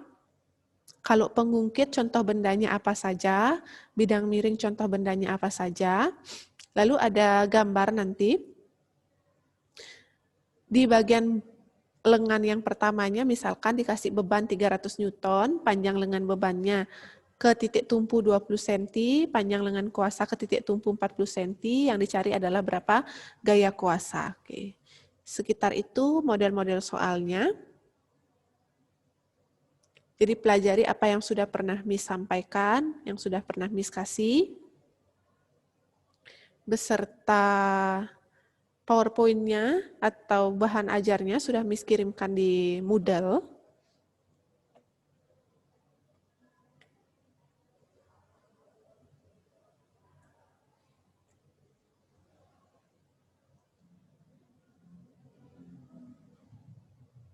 Oke, kira-kira untuk yang di atasan, Bagas dan Clay sedang bermain tarik tambang. Bagas menarik tali ke kanan dengan gaya 400 Newton, sedangkan Clay menarik ke kiri dengan gaya 250 Newton. Kira-kira berapa resultannya dan siapa yang menang? Oke, sudah ada Kennedy. Betul.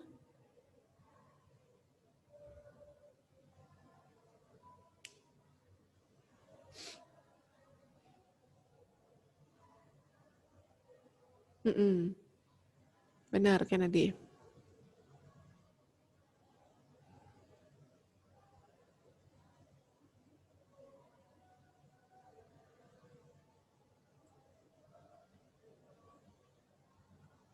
Yang lain berapa dapat hasilnya?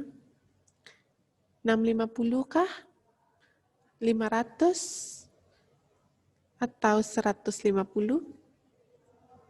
Dengan arah kemana?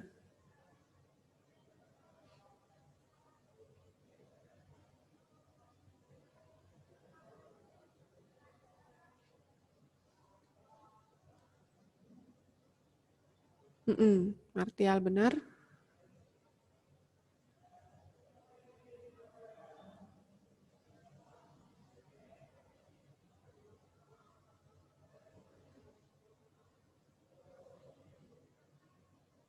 Kennedy, ya. Jadi ini nanti jawabannya adalah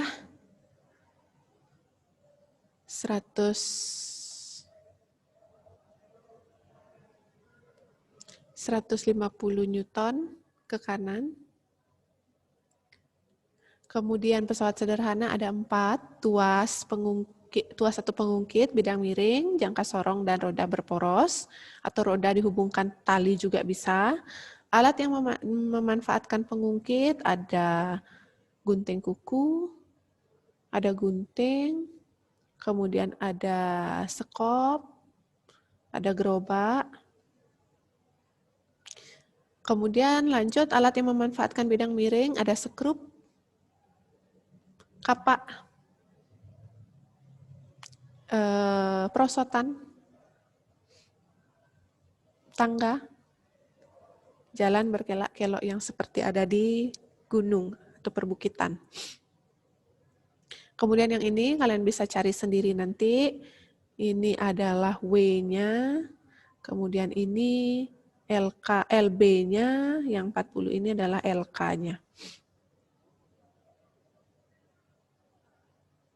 Ya, sehingga untuk gaya kuasanya 300 dikali 20 dibagi 40. Sehingga hasilnya adalah 150 Newton. Itu hasil terakhirnya.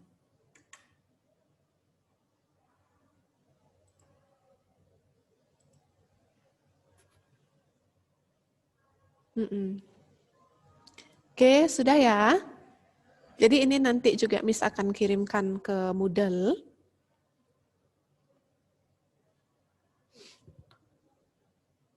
Atau kalau kalian mau dokumentasi juga bisa. Ini yang pertama.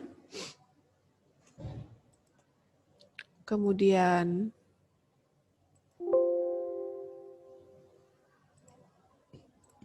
ini yang tadi.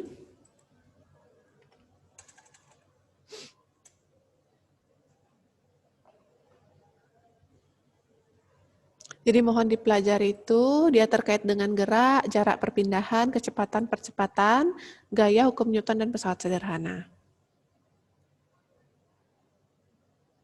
Oke, baik. Karena waktunya sudah habis, terima kasih untuk hari ini. Jadi Miss minta untuk Kennedy. Kennedy sudah tadi ya. Edu.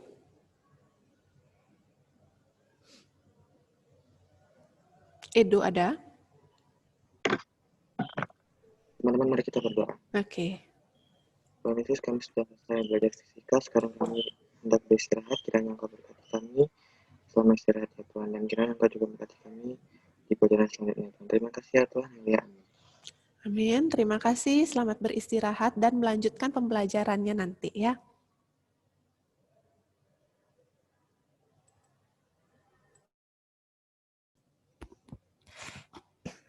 Oke, selamat siang anak-anak semua. Kalau bisa dengar suaranya Miss dengan jelas, mohon direspon dengan jempolnya dulu.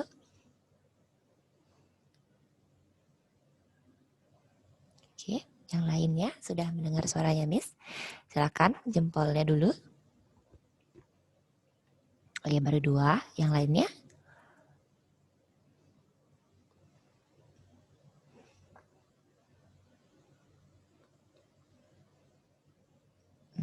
Lalu, oke, yang lain? Oke, sudah jelas ya suaranya Miss. Oke, baik anak-anak, terima kasih. Hari ini kita bertemu lagi. Ya, Miss minta maaf. Sudah lama tidak ke kelas untuk mengajar karena terbentur galungan Kuningan dan Minggu tematik ya. Jadi sekarang akan Miss lanjutkan lagi. Materinya sekarang adalah materi baru ya tentang wangun krune. Tapi sebelum masuk ke materi baru ini, Miss ingatkan sama kalian untuk PTS-nya kalian pelajari Pidarte. Ya anak-anak, Pidartenya lengkap. Mulai dari pengertian, lalu luwir bebaosan ma Pidarte. Ya, jenis-jenis wacana yang hampir mirip dengan Pidarte tapi berbeda. Seperti Dharma Wacana, lalu ada Dharma Tula, Widya Tula. Nah, itu yang kalian pelajari. Pahami pengertian dan perbedaannya. Setelah itu, ada tata cara membawakan Pidarte. Impromptu, memoriter, skema yang seperti itu. Selain itu juga agam-agaman ma Pidarte yang terdiri dari wirama, wirasa, wiraga, wicaranya. Lalu struktur Pidartenya seperti apa, bahasa Pidartenya seperti apa, istilah-istilah dalam Pidarte itu apa saja. Nah, itu yang kalian pelajari tentang Pidarte. Selain Pidarte, kalian juga pelajari pasang aksara Bali yang sudah Miss jelaskan. Pasang aksara yang Miss jelaskan itu kan antara lain rangkapan nyece sama nyeje. Penggunaan lelenge, repe, nah yang seperti itu. Dan pasang aksara yang umum dasarnya saja. Itu yang kalian pelajari nanti bagaimana menulisnya. Ya. Apalagi ya, 2 itu saja. Jadi untuk PTS-nya kalian, materinya itu ada 2. Pidarte dan juga pasang aksara Bali. Itu yang kalian pelajari. Catatannya yang kurang dilengkapi dulu. Nanti semoga tidak banyak yang remedi atau bahkan Miss mengharapkan tidak ada yang remedi nanti ya. Nah, itu untuk persiapan PTS-nya kalian. Lalu, materi yang sekarang akan Miss jelaskan itu adalah materi baru anak-anak. Materinya adalah tentang krune satme. Nah, di wangun krune ini akan banyak sekali Miss jelaskan tentang kata, pembentukan kata, kata majemuk, kata ulang. Nah, semua tentang kata dan kalimat. Jadi, Miss wanti-wanti kalian, kalau misalnya kalian memiliki kamus bahasa Bali, entah itu dalam bentuk buku atau fotokopian, itu silahkan kalian gunakan sebagai referensi kita dalam mempelajari Kruna ini. Nah, misalnya kalian tidak punya kamus sebagai referensi, kalian bisa menggunakan kamus online di Google. Ya, itu bisa kalian gunakan. Banyak sekali sekarang kamus-kamus online yang ada di Google, ada di website. Kalian cukup menerjemahkan bahasa Bali ke bahasa Indonesia. Nah, nanti akan ada beberapa web-web yang akan membantu kalian untuk menerjemahkan bahasa Bali ke bahasa Indonesia. Karena kalau kita belajar kata dan kalimat itu tidak lepas dari yang namanya kamus. Ya, jadi kalau kalian tidak tahu 1-2 kata, itu bisa kalian terjemahkan lewat kamus atau kamus online. Itu bisa. Ya, karena sampai habis materi ini adalah tentang kruna. Ya, banyak sekali kruna-krunanya nanti. Itu memerlukan referensi berupa kamus. Ya, kalau tidak punya dalam bentuk buku, online juga tidak masalah. Oke. Nah, sampai di sana dulu tentang persiapan PTS dan juga buku referensi yang lain. Sekarang akan Miss lanjutkan. Miss jelaskan mengenai kruna satme.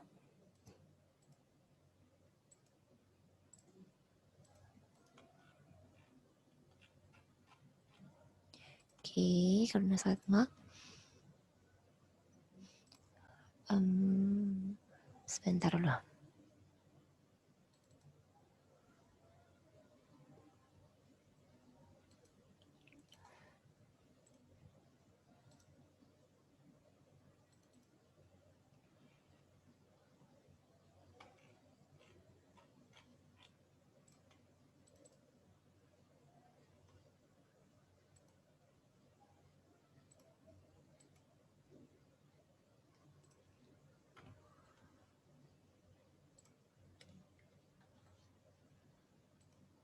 Nah, Miss share screen dulu.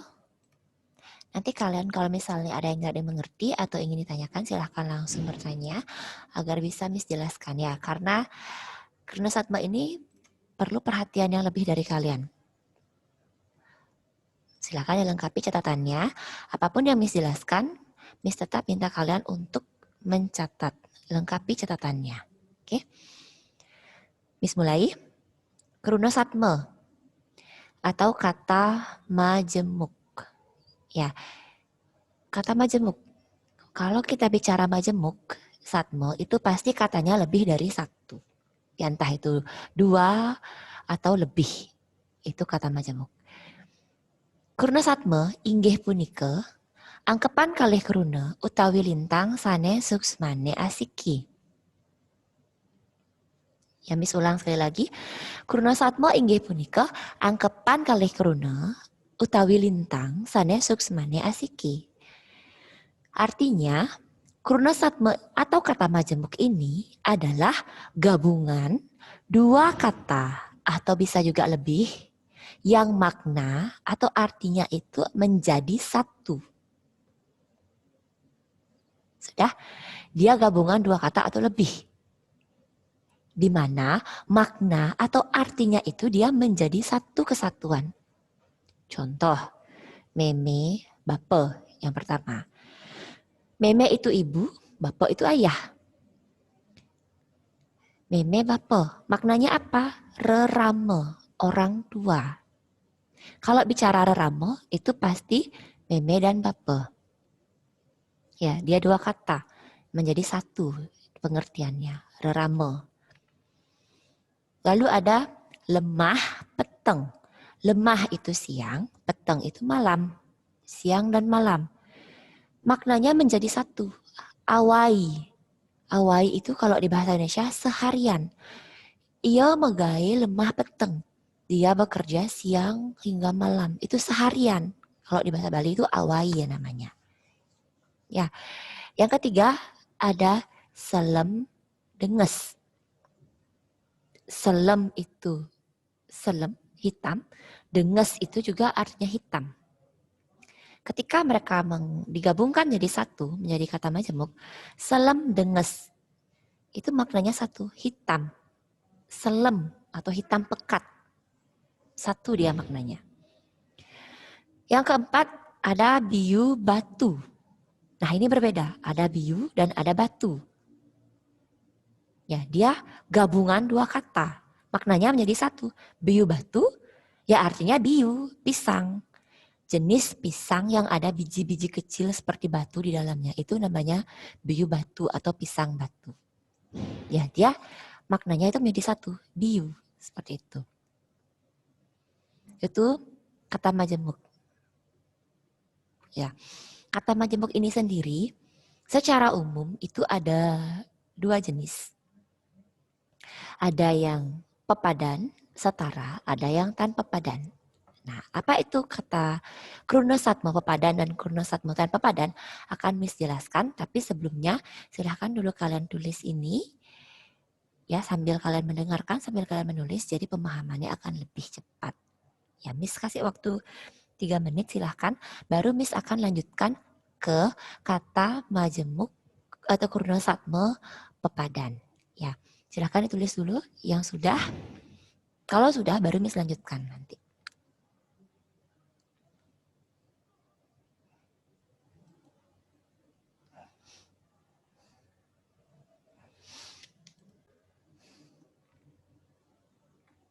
Silahkan kalau ada yang ingin ditanyakan langsung nanti ya.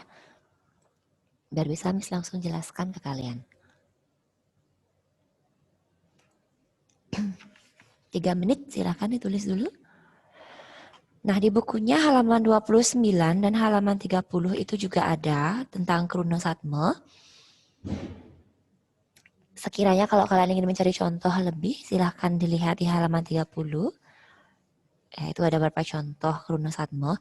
Tapi yang sudah diringkas itu ada di slide yang Miss share sekarang. Jadi bisa kalian screenshot atau kalian tulis, boleh.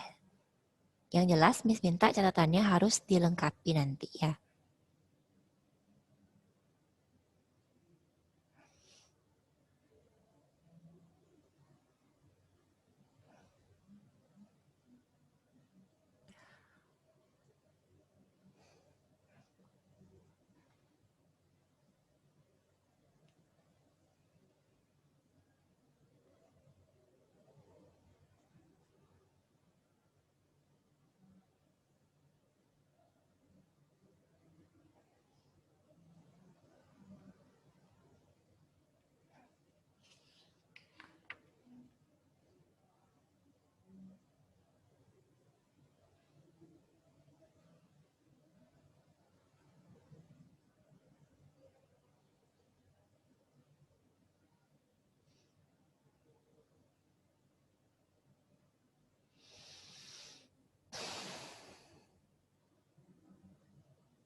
Sudah?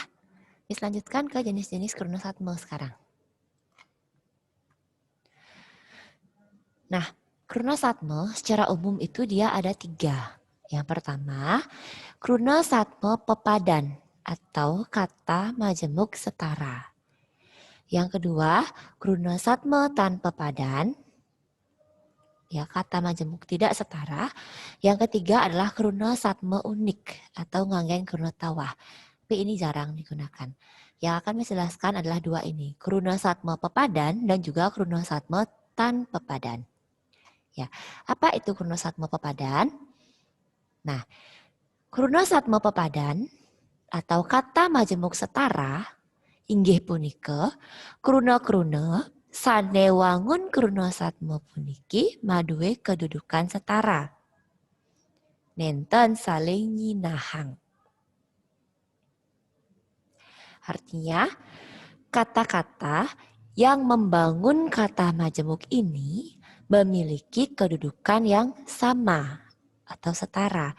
Mereka tidak saling menjelaskan, tidak saling menegaskan. Ya. Kata-kata yang membangun kata majemuk ini kedudukannya setara, sama. Tidak saling menjelaskan. Ya, yang depan tidak menjelaskan yang di belakang tidak menjelaskan yang di depan. Mereka setara kedudukannya. Kata majemuk setara atau krunasatma pepadan sendiri, dia ada 2 jenis anak-anak. Yang pertama, krunasatma pepadan metungkalik. Kata kuncinya di sini adalah metungkalik. Apa itu metungkalik? Metungkalik itu adalah lawan kata, berlawanan kata, atau berkebalikan. Kenapa seperti itu? Padahal kedudukannya setara. Nah, contoh, krunasatma pepadan, metungkalik atau kata majemuk setara berkebalikan atau berlawanan kata. Contoh, meme, bapa. Meme ini ibu, bapa ini ayah. Setara kan mereka kedudukannya. Ibu dan ayah sama-sama orang tua. Ibu ini adalah perempuan, ayah ini adalah laki-laki. Perempuan dan laki-laki itu adalah kebalikan.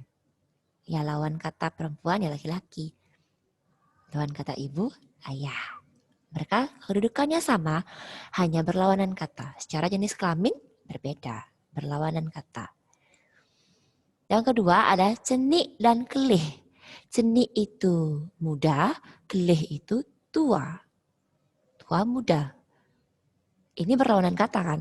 Lawan kata tua ya muda. Tungkalikannya cenik ya kelih. Nah inilah yang disebut dia setara. Kedudukannya setara tapi dia berlawanan kata. Nah kalau kalian lama tinggal di Bali pasti sering mendengar kata truna-truni. Ya, truna, truni. Ada seke, truna, truni. Ada karang, truna, truni. Ada do, truna. Nah, itu sama. Truna itu adalah pemuda, truni itu pemudi. Pemuda lawan pemudi. Laki-laki berlawanan kata dengan perempuan. Itu metungkalik. Tungkalikan truna, ya truni. Lawan katanya pemuda ya pemudi. Itu metungkalik. Lalu contoh yang keempat, itu ada lemah, peteng. Lemah itu tadi adalah siang, peteng itu adalah malam. Jadi siang berlawanan kata dengan malam. Lemah metungkalik sareng peteng. Inilah yang disebut krunasatma pepadan metungkalik. Mereka memiliki kedudukan yang setara, hanya saja berlawanan kata. Tapi ketika digabung, maknanya menjadi satu. Ya, itu adalah krunasatma pepadan metungkalik. Yang kedua, krunasatma pepadan ngerasang arti. Ya, ngerasang arti ini sebentar dulu. Miss perbaiki. Ngerasang arti itu memperkuat makna.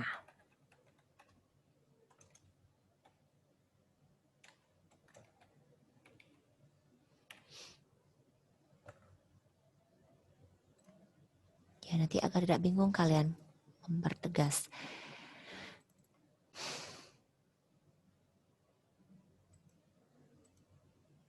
Oke.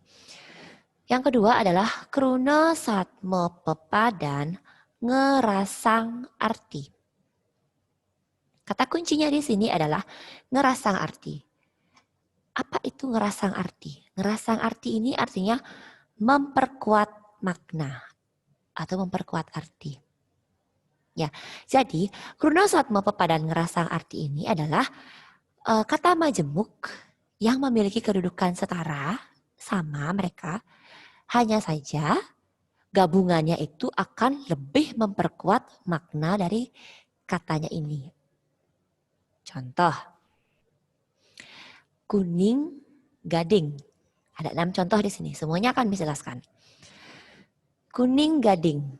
Kuning itu berarti kuning, gading itu juga kuning. Kalau mereka dipecah, kuning itu kuning, gading itu juga kuning, sama. Tapi ketika mereka digabung menjadi satu kesatuan, maka pengertiannya akan lebih kuat lagi. Kuning gading, kuning langsat. Ya, tahu kan kuning langsat? Kuning-kuning yang bersih, kuning. Nah, lebih kuat mereka maknanya. Inilah yang disebut ngerasang arti atau memperkuat makna. Yang kedua, olas asih. Olas ini dia berarti kasih, asih ini juga berarti kasih. Setara mereka. Tapi ketika mereka digabung, lebih kuat lagi maknanya. Olas asih itu artinya cinta kasih. Bukan cuma kasih sayang saja, tapi sudah cinta kasih. Itu yang dimaksud ngerasang arti atau memperkuat makna. Contoh nomor 3. Ni ngalub atau harum semerbak. Ni itu harum, ngalub itu juga harum. Ketika mereka digabung, lebih kuat mereka makna yang ditimbulkan. Ni ngalub, harum semerbak. Jadi harumnya harum sekali seperti itu. Ni ngalub. Yang keempat, mas mani. Mas ini emas, mani ini permata. Sama kan kedudukannya, sama-sama perhiasan. Tapi ketika mereka digabung, lebih kuat lagi maknanya. Perhiasan yang harganya mahal. Mas manik, emas permata. Itu perhiasan. Ya. Lalu yang kelima ada barak biing. Barak ini berarti merah, biing ini juga berarti merah. Kalau orang bilang siap barak, ayam merah. Siap biing, ayam merah juga. Nah, barak dan biing ini kedudukannya sama. Ketika mereka digabungkan, lebih lagi memperkuat maknanya. Barak biing, merah menyala. Merahnya itu warnanya merah menyala. Sangat merah gitu. Itu gabungan yang membuat maknanya itu lebih kuat dia. Memperkuat makna. Lalu manis melenyat yang terakhir. Manis itu manis, melenyat itu juga manis. Ya, manis melenyat. Manis sekali atau sangat manis. Lebih kuat dia maknanya. Ya, itulah maksudnya Krunasatma Pepadan ngerasang arti. Bedakan dengan yang metung kali itu berlawanan kata. Mereka kedudukannya setara, tapi berlawanan kata. Meme bapa. Tegah endep. Tegah itu tinggi, endep itu pendek. Itu lawan kata. Ya, bajang dua. Bajang itu dewasa, bajang itu muda, tua itu ya tua. Itu lawan kata. Muda berlawanan kata dengan tua. Itu metung kali. Lalu ngerasang arti, dia gabungannya membuat makna dari kata yang muncul itu lebih kuat. Atau sangat. Nah, seperti itu.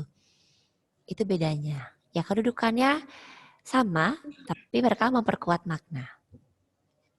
Inilah dua jenis Krunasatma Pepadan atau kata majemuk setara.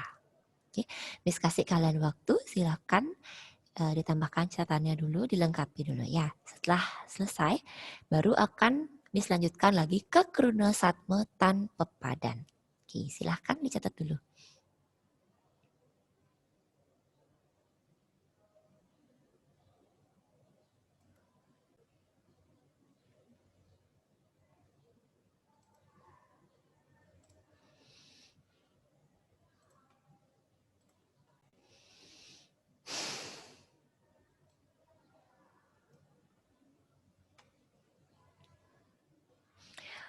Anak-anak di halaman 29 dan 30 juga ada ya, tapi sekiranya ini kurang lengkap, bisa kalian tambahkan yang di slide-nya, Miss. Nah, nanti untuk tugasnya kalian, Miss kasih tugas. Tapi ini akan kita bahas setelah PTS. Ya, tugasnya yang mana? Sambil kalian mencatat, silahkan dilihat dulu halaman 31 di buku paketnya. Sudah ketemu? Halaman 31 yang D. Paling atas, ngarang lengkare. Nah, itu yang D. Harusnya tugasnya ini adalah kalian membuat sebuah kalimat menggunakan kata majemuk di sebelah kiri. Tapi Miss ganti tugasnya. Kalian tidak usah membuat kalimat. Yang harus kalian cari adalah kata majemuk di sebelah kiri ini, 10 gabungan kata ini, termasuk krunasatme apa? Tulis di dalam kurung titik-titik di sebelah kanan. Apakah dia termasuk krunasatme pepadan metung kali? Ataukah dia masuk krunasatme pepadan ngerasang arti? Atau bahkan dia termasuk krunasatme tanpa padan? Nah, itu kalian tulis di sebelah kanan. Sudah? Di sebelah kirinya ini adalah krunasatmenya, kata majemuknya. Jenisnya kalian tulis di titik-titik dalam kurung di sebelah kanannya itu. Tulis di buku paket saja. Kita akan bahas setelah PTS-nya nanti. Ya, setelah bahas ini, setelah pemanasan, baru Miss akan berikan kalian tugas yang harus kalian kumpul nanti.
Oke, silahkan ditulis dulu. Kalau sudah, beritahu Miss ya. Sudah Miss, nanti baru Miss lanjutkan. Biar kalian nggak ketinggalan ya.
Sudah? Bisa Miss lanjutkan?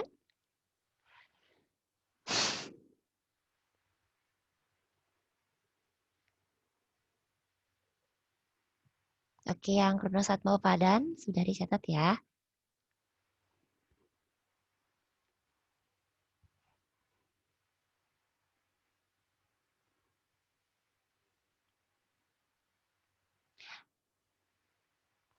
Nah, Setelah Krunasatma Pepadan atau kata majemuk setara, Miss akan lanjutkan ke Krunasatma Tan Pepadan. Krunasatma Tan Pepadan ini adalah kata majemuk tidak setara. Tidak setara yang bagaimana? Nah, apa yang sih yang tidak setaranya? Nah, Krunasatma Tan Pepadan atau kata majemuk tidak setara, inggih punika Krunasatma, dengar ya, Krunasatma sane kewangun antuk kalih kruna. Asiki pinaka unteng sane lianan dados keterangan. Artinya adalah kata majemuk tidak setara ini adalah kata majemuk yang dibangun oleh dua kata, ya, kewangun antuk kalih kruna, dua kata. Asiki pinaka unteng, satu sebagai inti atau pokok, sanelianan dados keterangan, yang lain menjadi keterangan. Sudah? Jadi, Krunasatma Tan Pepadan ini adalah jenis kata majemuk yang dibangun oleh dua kata. Satunya adalah inti, satunya yang lain keterangan. Ya, unteng dan keterangan.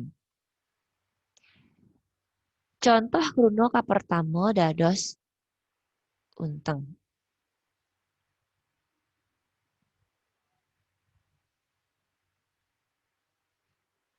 Oke, contohnya. Yang pertama, dirga yuse. Ya, contoh ke pertama. Dirga yuse. Dirga itu panjang. Yuse itu umur. Dirga yuse panjang umur. Yang mana keterangannya? Yang mana intinya? Ya, K ini adalah keterangan, U ini adalah unteng. Yuse, yuse ini umur. Dirga panjang. Jadi yang sebagai pokok di sini adalah yuse. Umur. Baru diterangkan oleh dirga, panjang umur. KU, keterangan unteng. Atau kalau di bahasa Indonesia, keterangan dan inti. Diterangkan, yuse ini yang diterangkan, dirga ini yang menerangkan. Artinya menerangkan panjang umur. Dah, nomor 2, kali yuga. Yuga ini adalah zaman. Kali ini zaman yang kurang baik. Yuga, zaman, kali, kurang baik. Kali yuga, zaman yang kurang baik. Jadi kali ini menerangkan keadaan pada zamannya ini. Ya, kurang baik dia zamannya, kali yuga. Banyak peperangan, banyak bencana, banyak musibah itu masuk kali yuga. Yuga ini zaman, kali itu kurang baik. Jadi yang masuk unteng di sini atau masuk inti di sini adalah yuga. Kali ini yang menerangkan bahwa ketika inilah zamannya kurang baik. KU, keterangan dan unteng. Lalu, nah ini Krunasatma Tan Pepadan. Kruna kaping kalih dados unteng. Maaf dulu. Ini perbaiki sedikit.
Nah, kronosatma tanpa padaan. Seperti yang Miss jelaskan tadi, kronosatma tanpa padaan ini dibentuk oleh dua kata. Yang satunya adalah unteng atau inti, yang satunya lagi adalah keterangan.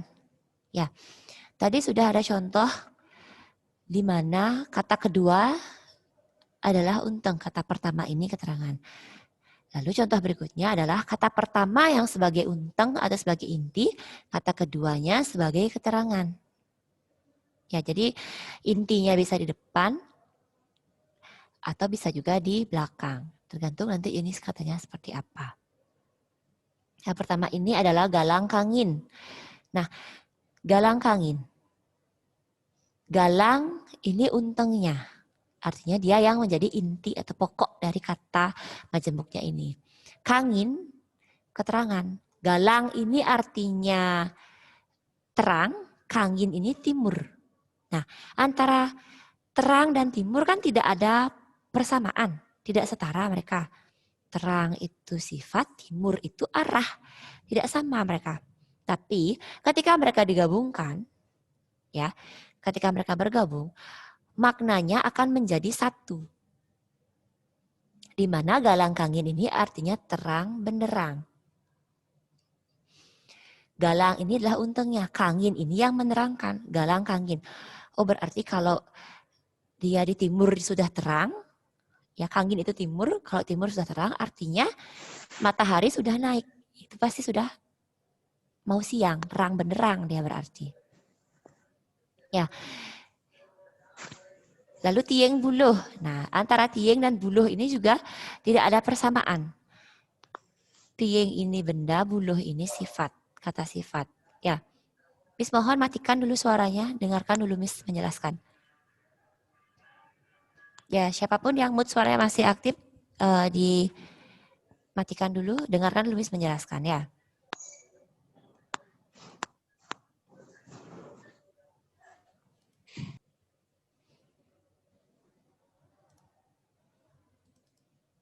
Oke. Tieng itu bambu, buluh ini sejenis kata sifat ya. Jadi antara tieng dan juga buluh tidak ada persamaan mereka, tidak setara. Tapi ketika mereka digabungkan akan menjadi jenis bambu. Tieng buluh, bambu buluh.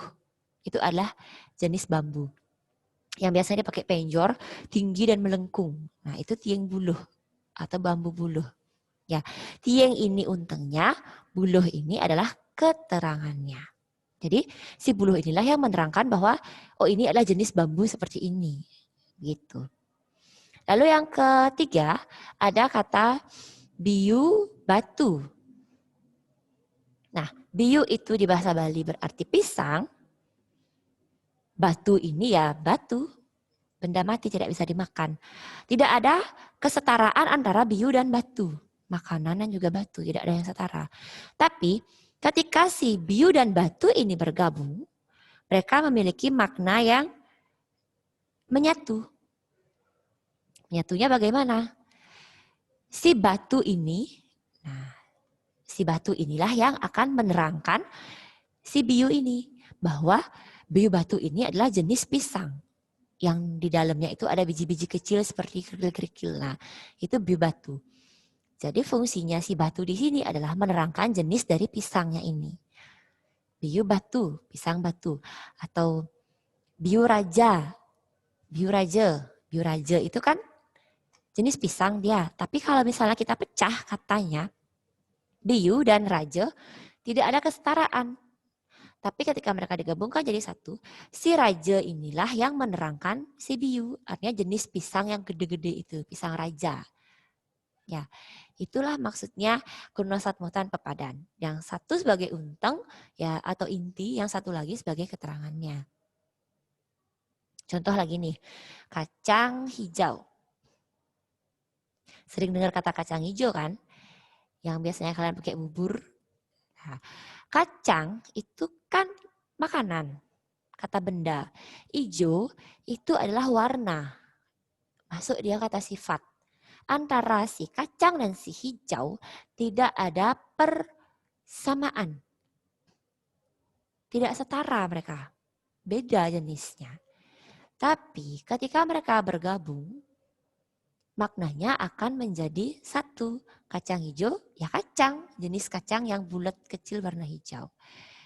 Si hijau inilah yang menerangkan si kacang. Dia memberikan keterangan bahwa kacang hijau itu adalah jenis kacang yang sering dipakai bubur. Ya, itu maksudnya. Lalu ada nyuh gading. Nyuh gading. Nyuh itu kelapa, gading itu kuning. Kelapa itu kata benda, kuning itu masuk kata sifat. Tidak ada setaraan antara kata benda nyuh dan juga kata sifat gading. Tidak setara kan mereka? Tapi ketika mereka bergabung menjadi satu, maknanya akan menjadi kelapa yang warnanya kuning. Yaitu nyuh gading. Si gading inilah yang menjadi keterangan dari si nyuhnya ini. Kalau nyuh aja, oh nyuh kelapa. Tapi kita kan nggak tahu kelapanya itu warna hijau, warna kuning, atau warna putih, atau warna merah. Tapi ketika sudah diisi keterangan, nyuh gading. Oh nyuh gading itu kelapa yang warnanya kuning. Nah baru kalian tahu. Lalu ada kata nyuh bulan. Itu lebih jauh lagi. Nyuh itu adalah buah. Bulan itu ya bulan nama planet. Tidak ada yang setara. Tapi ketika mereka bergabung, nyuh bulan. Bulan ini yang memberikan keterangan kepada si nyuhnya ini. Oh itu jenis kelapa yang warnanya agak putih-putih itu. Yang sisi luarnya berwarna putih. Itu nyuh bulan. Nah itulah yang Miss maksud. Satunya adalah unteng atau intinya. Satunya yang lain adalah keterangannya. Dia yang memberikan keterangan atau penegasan terhadap si pokok yang tadi itu. Itulah Runosatma tanpa padan atau kata majemuk tidak setara. Sudah? Sampai di sini? Jika ada yang ingin tanyakan, silahkan tanyakan dulu.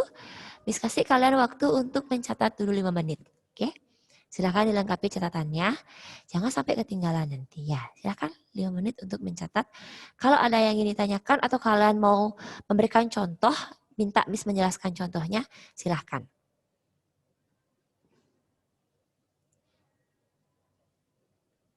Jangan lupa, tugas di halaman 31, bagian D.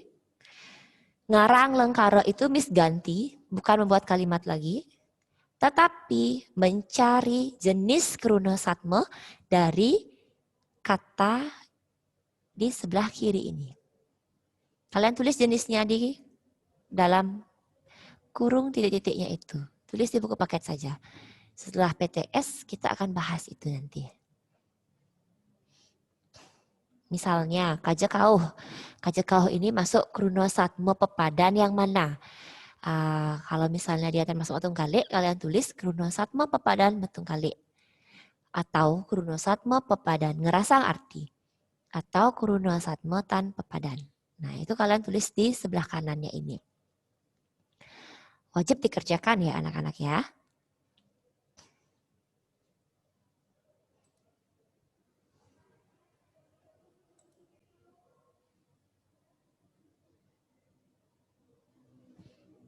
Oke, temennya ada yang nanya anak-anak, tresna asih. Tresna asih itu dia sama dengan olas asih. Tresna itu cinta, asih itu kasih. Tresna asih ya cinta kasih.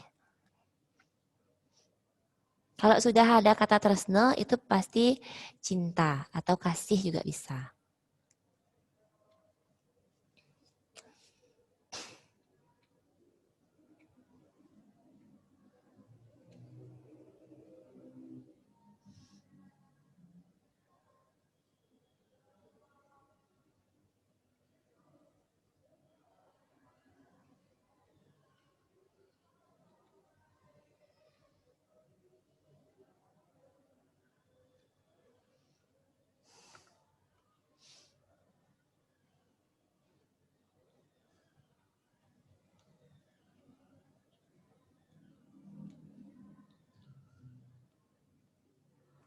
Silahkan dilengkapi dulu, Miss kasih waktu 5 menit.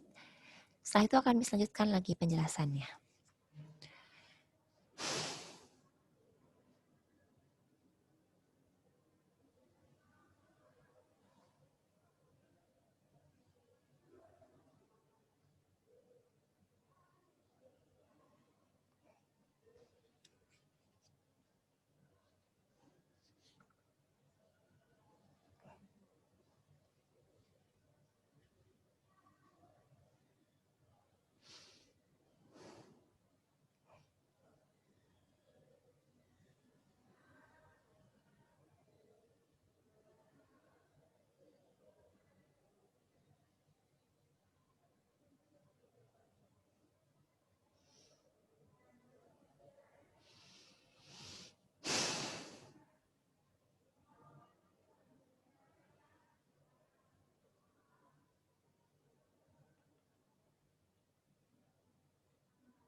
Oke, daki cuil. Daki cuil. Daki itu kotor, cuil itu juga kotor. Ya, dia mempertegas arti. Daki itu kotor, cuil itu juga kotor. Daki cuil itu bisa dibilang sangat kotor lah. Ada lagi yang mau ditanyakan? Silahkan.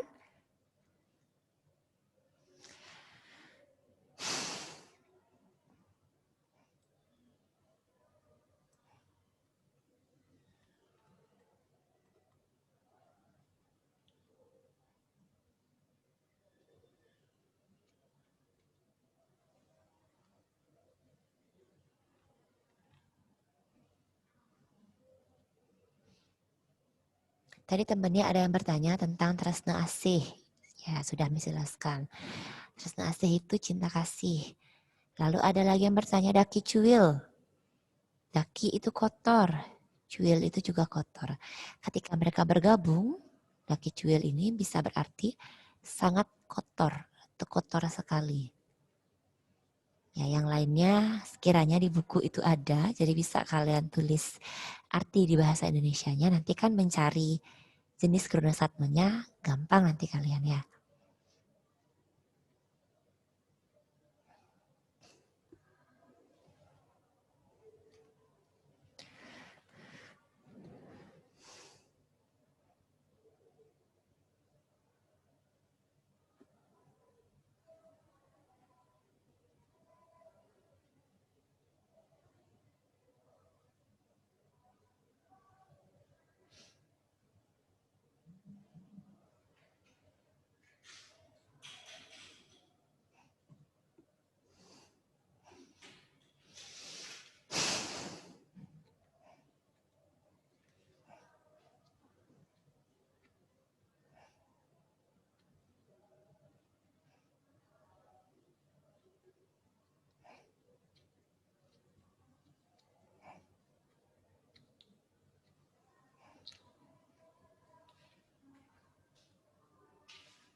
Sudah, silahkan.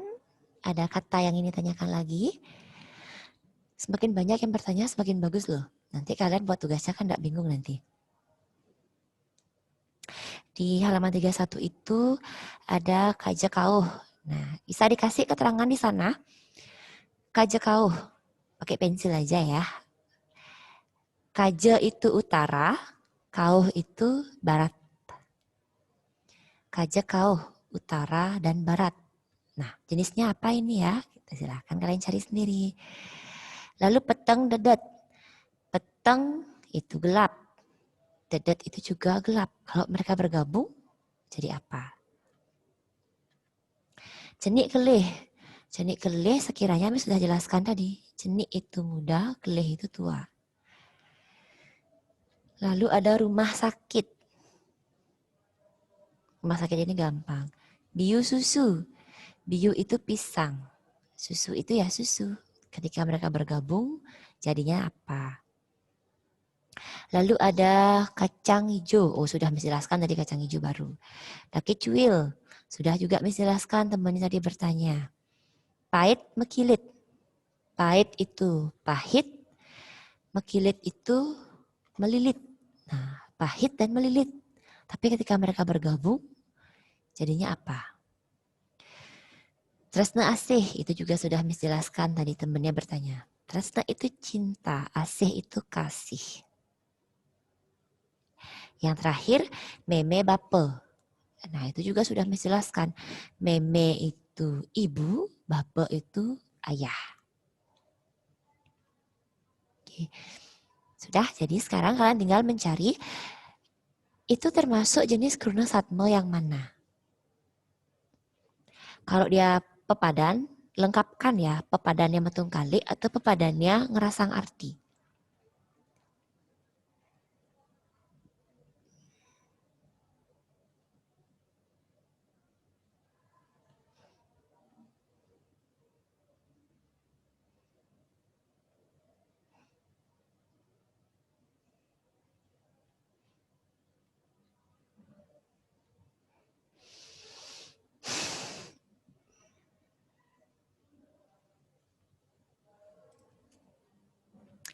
Atau kalau kalian misalnya ketemu contoh, bisa kalian tanyakan ke Miss, nanti Miss jelaskan contohnya itu artinya apa. Oke, ada yang ketinggalan nggak tadi yang di pepadannya? Soalnya pepadannya lebih banyak dia. Nah, yang ketinggalan di pepadan tadi silahkan dilengkapi dulu. Di halaman 30 ini juga ada contoh-contohnya, tapi dia kurang ini ya, kurang sistematik. Harusnya yang nungkalik sama negesang arti ini masuk di pepadan ya. Tapi tidak masalah, kalian bisa cari contoh-contohnya ya di sini.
Sudah? Sudah selesai dicatatnya?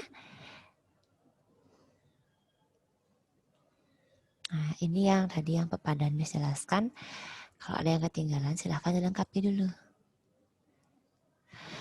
Oke, tadi petang dedet.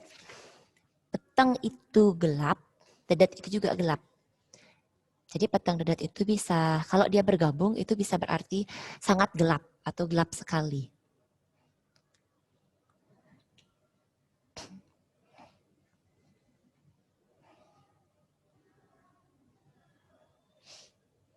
Sudah, Graciela, petang dedet itu gelap, sangat gelap.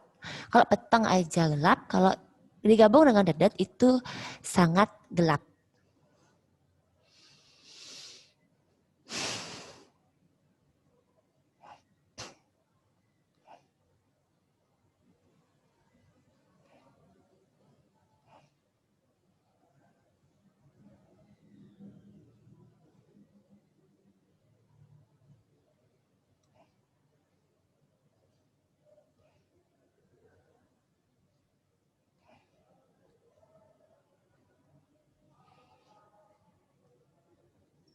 Ada yang mau bertanya lagi?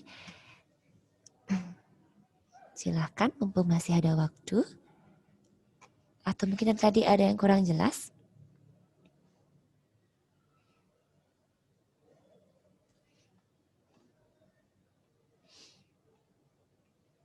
Tadi temannya sudah ada yang bertanya ya, jadi bisa kalian kasih keterangan di bukunya. Nanti kan ketika mencari jenisnya, karena sudah tahu arti dari gabungan katanya itu, jenisnya kalian gampang nanti nyari.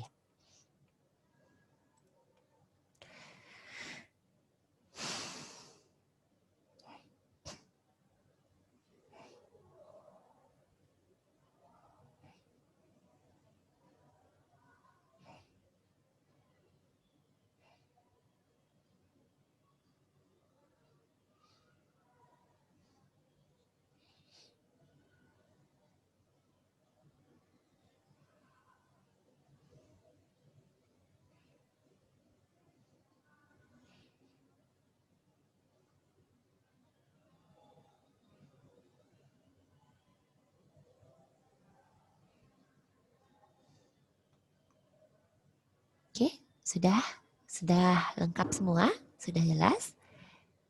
Kalau ada yang ingin ditanyakan, langsung dulu, mumpung masih ada waktu.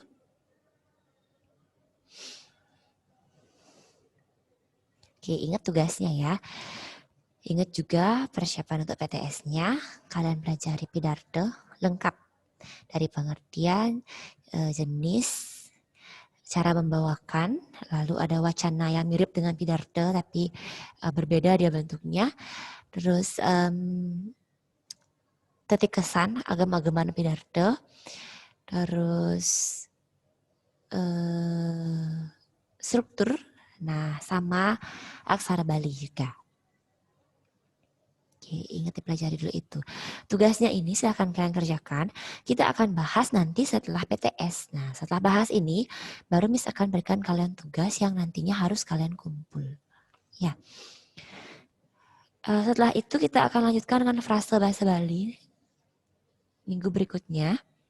Itu di halaman 32. Kalian bisa baca-baca dulu. Frase bahasa Bali di halaman 32. Itu ada wirasan frase sama enggah-ungguh frase. Juga ada pertanyaannya di sini, yang nanti setelah dijelaskan baru kita kerjakan itu. Oke, sampai di sini dulu. Waktunya sudah habis. Jangan lupa dikerjakan tugasnya dan dipelajari apa yang Miss sampaikan tadi untuk persiapan PTS-nya kalian ya.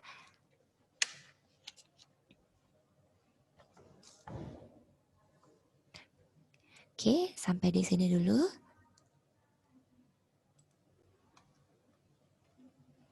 Nah, karena waktunya sudah habis, sampai di sini dulu. Terima kasih sudah mengikuti pelajaran dengan baik. Sampai bertemu lagi nanti. Semoga selalu sehat.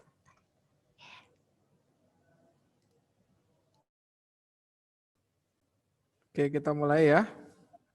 Oke, tolong aktifkan dulu videonya kalian. Mister udah lama juga nggak lihat wajahnya kalian nih, biar Mister nggak lupa nih. Ayo, diaktifkan dulu sebentar ya. Halo Elda, apa kabarmu nak? Oke, thank you Elda. Bisa dinonaktifkan kalau sudah diaktifkan audionya, videonya, biar Mister bisa lihat. Elda, thank you. Yang lain. Ayo, yang lain. Masa cuma Elda?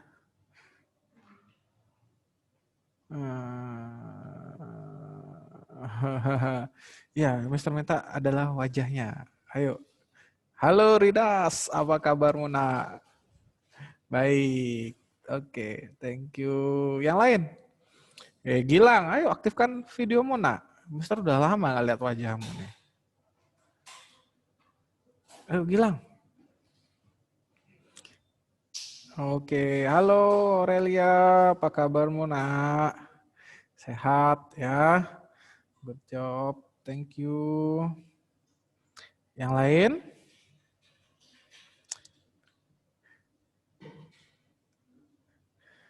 Edo, kemana kau? Edo? Kennedy? Edo, ayo aktifkan videomu nak. Mister udah lama nggak lihat kalian nih. Ayo. Sebentar saja. Aktifkan videomu sebentar saja. Mister nggak minta sampai selesai, biar Mister tahu. Halo Wulan. Ya, sehat selalu. Oke. Oke, halo Darren. Wih, Darren keren banget sekarang ya. Oke, good job Darren. Thank you, thank you. Yang lain. Edelin, Hena, apa kabarmu? Oke, Edo, juga apa kabarmu nak? Oke, ya yang lain mungkin sedang mengalami sesuatu dan kendala gitu ya di videonya. Oke, untuk pertemuan kita hari ini, jadi sebelum Mister membahas tentang melanjutkan pembahasan soal yang sudah kita mulai dari hari Kamis ya, tapi hari Kamis kalian bersama Miss Elis untuk pembahasan soalnya. Nah, untuk itu sebelum kita mulai,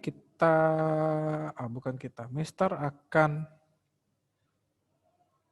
menjelaskan terlebih dahulu untuk kisi-kisi PTS. Ya, nanti hari ini akan dibagikan oleh wali kelas kalian kisi-kisi PTS-nya. Ya, jadi sesuai dengan agenda kan hari ini dibagikan. Oke, jadi nanti akan dibagikan. Nah, cuman Mister akan jelaskan dulu kisi-kisi PTS-nya ya, karena kemungkinan hari Kamis Mister tidak bisa bertemu dengan kalian gitu ya. Jadi supaya nanti tidak kalian tidak mendapat pembahasan tentang kisi-kisi PTS-nya. Oke. Mister akan share screen dulu ya untuk pembahasan PTS-nya. Oke. Nah, ini jadi adalah kisi-kisi PTS-nya. Yang perlu kalian perhatikan di awal adalah bentuk soalnya adalah pilihan ganda. Jumlah soalnya 30, alokasi waktunya adalah 90 menit. Jadi kalian mengerjakan selama 90 menit. Ya. Oke. Nah, ini adalah kisi-kisinya. Mister kecilkan biar jadi satu halaman. Oke. Jadi ada 4 materi, ya, sejarah berdirinya ASEAN, letak dan posisi geografis ASEAN, mengenal keruangan negara-negara ASEAN, pengaruh perubahan dan interaksi keruangan terhadap kehidupan di negara-negara ASEAN. Nah, dari keempat materi inilah yang akan diujikan dengan 30 soal ini gitu ya. Jadi total soalnya 30. Oke, Mister mulai dari indikator soalnya. Jadi sejarah berdirinya ASEAN, indikator soalnya itu adalah menceritakan berdirinya ASEAN. Nah, di sini ada 3 soal. Nah, menceritakan itu artinya apa? Berarti kalian harus tahu secara jelas lengkap peristiwa berdirinya ASEAN. Ya. Siapa perwakilan dari setiap negaranya, di mana mereka bertemu, tanggal berapa mereka bertemu, hasilnya apa, ya deklarasi Bangkok itu isinya apa. Nah, itu semuanya kalian harus tahu, gitu ya. Nah, itu ada 3 soal. Nah, berikutnya kalau letak dan posisi geografis ASEAN, ya, letak dan posisi geografis ASEAN, itu ada 4 soal. Indikator soalnya adalah menjelaskan letak dan posisi geografis ASEAN. Nah, karena di sini menjelaskan, berarti bukan hanya kalian menyebutkan letak geografis ASEAN itu apa saja, posisi geografis ASEAN itu apa saja, tapi juga kalian karena menjelaskan dampak. Jadi dampak dari letak dan posisinya itu apa. Oke. Nah, berikutnya mengenal keruangan negara-negara ASEAN. Nah, di sini adalah menganalisis kondisi keruangan negara-negara ASEAN. Kalian tahu negara ASEAN itu banyak, ya. Mister tahu nggak mungkin nih kalian bisa mereview kembali pembelajaran kita tentang keruangan untuk semua negara. Jadi Mister sudah tentukan 5 negara, Indonesia, Filipina, Laos, Vietnam, Singapura. Di luar itu bukan berarti kalian tidak perlu tahu gitu ya, tapi untuk PTS kali ini, Mister hanya tentukan 5 negara ini saja yang akan keluar di soalnya kalian. Negara yang lain bagaimana, Mister? Ya, tidak perlu kalian review kembali terus, gitu ya. Jadi Malaysia kalian tidak perlu review. Oke, Brunei Darussalam, kalian tidak perlu review. Yang perlu kalian review adalah Indonesia, Filipina, Laos, Vietnam, Singapura. Oke, berikutnya materinya pengaruh perubahan dan interaksi keruangan terhadap kehidupan di negara-negara ASEAN. Nah, indikator soalnya adalah mengidentifikasi faktor pendorong dan penghambat kerjasama antar anggota ASEAN. Itu ada 4 soal. Nah, mengidentifikasi di sini faktor pendorong dan penghambatnya, Mister akan memberikan kalian nanti ilustrasinya atau peristiwa atau kejadiannya. Nah, kalian tentukan di sana faktor pendorongnya apa atau faktor penghambatnya apa.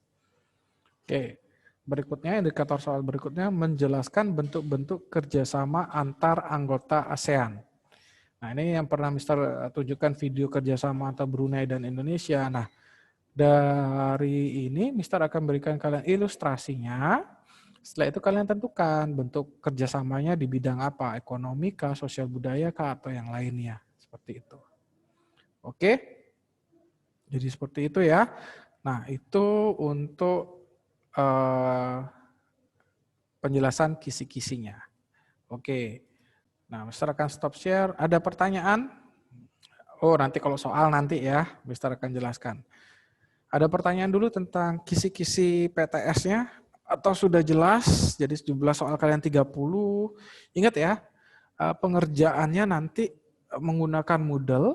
Kalian bisa lihat nanti di tutorialnya, pasti akan ada tutorial pengerjaan PTS di Moodle menggunakan PTS menggunakan Moodle, itu pasti ada tutorialnya. Nanti kalian tunggu saja.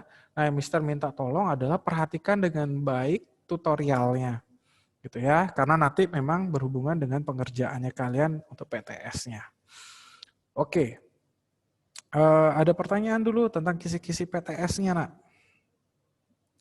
Atau kalian misalnya, Mister saya nggak kebayang nanti pengerjaannya seperti apa, boleh kalian tanyakan. Nggak masalah. Mister akan meluangkan waktu untuk menjelaskannya. Ada atau tidak? Kalau sudah jelas, tolong kasih tanda jempol. Oke, Christopher, thank you. Oke, thank you. Nah, sebelum Mister lanjut membahas soal, waktu kalian minggu tematik, kesulitan apa yang kalian alami dalam penggunaan Moodle-nya? Jadi LMS Moodle-nya itu yang kalian mengerjakan harus upload soal segala macam, itu ada yang mengalami kesulitan nggak? Kalau ada apa yang kalian alami supaya Mister bisa bantu? Supaya nanti waktu pelaksanaan PTS kalian bisa mengikuti lebih baik lagi, gitu ya. Ada atau tidak?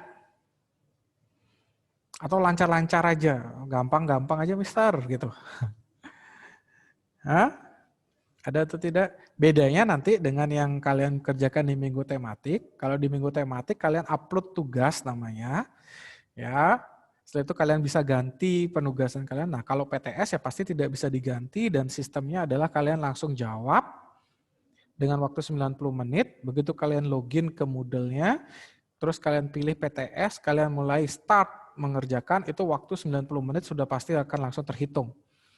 Oke. Nah, kalian harus mengerjakan dalam 90 menit, mengerjakan seluruh soalnya, dan nanti di akhirnya, begitu kalian klik finish gitu ya, submit gitu ya, klik, kalian akan lihat nilai kalian berapa langsung gitu. Ya, jadi jangan shock gitu ya. Nah, kalau kalian kerjakan tidak selesai dalam 90 menit, berarti yang dinilai adalah keseluruhannya. Berarti yang kalian tidak sempat jawab, berarti nilainya 0. Gitu ya. Oke, tidak ada. Kalau tidak ada, kita akan bahas materinya. Materi soalnya.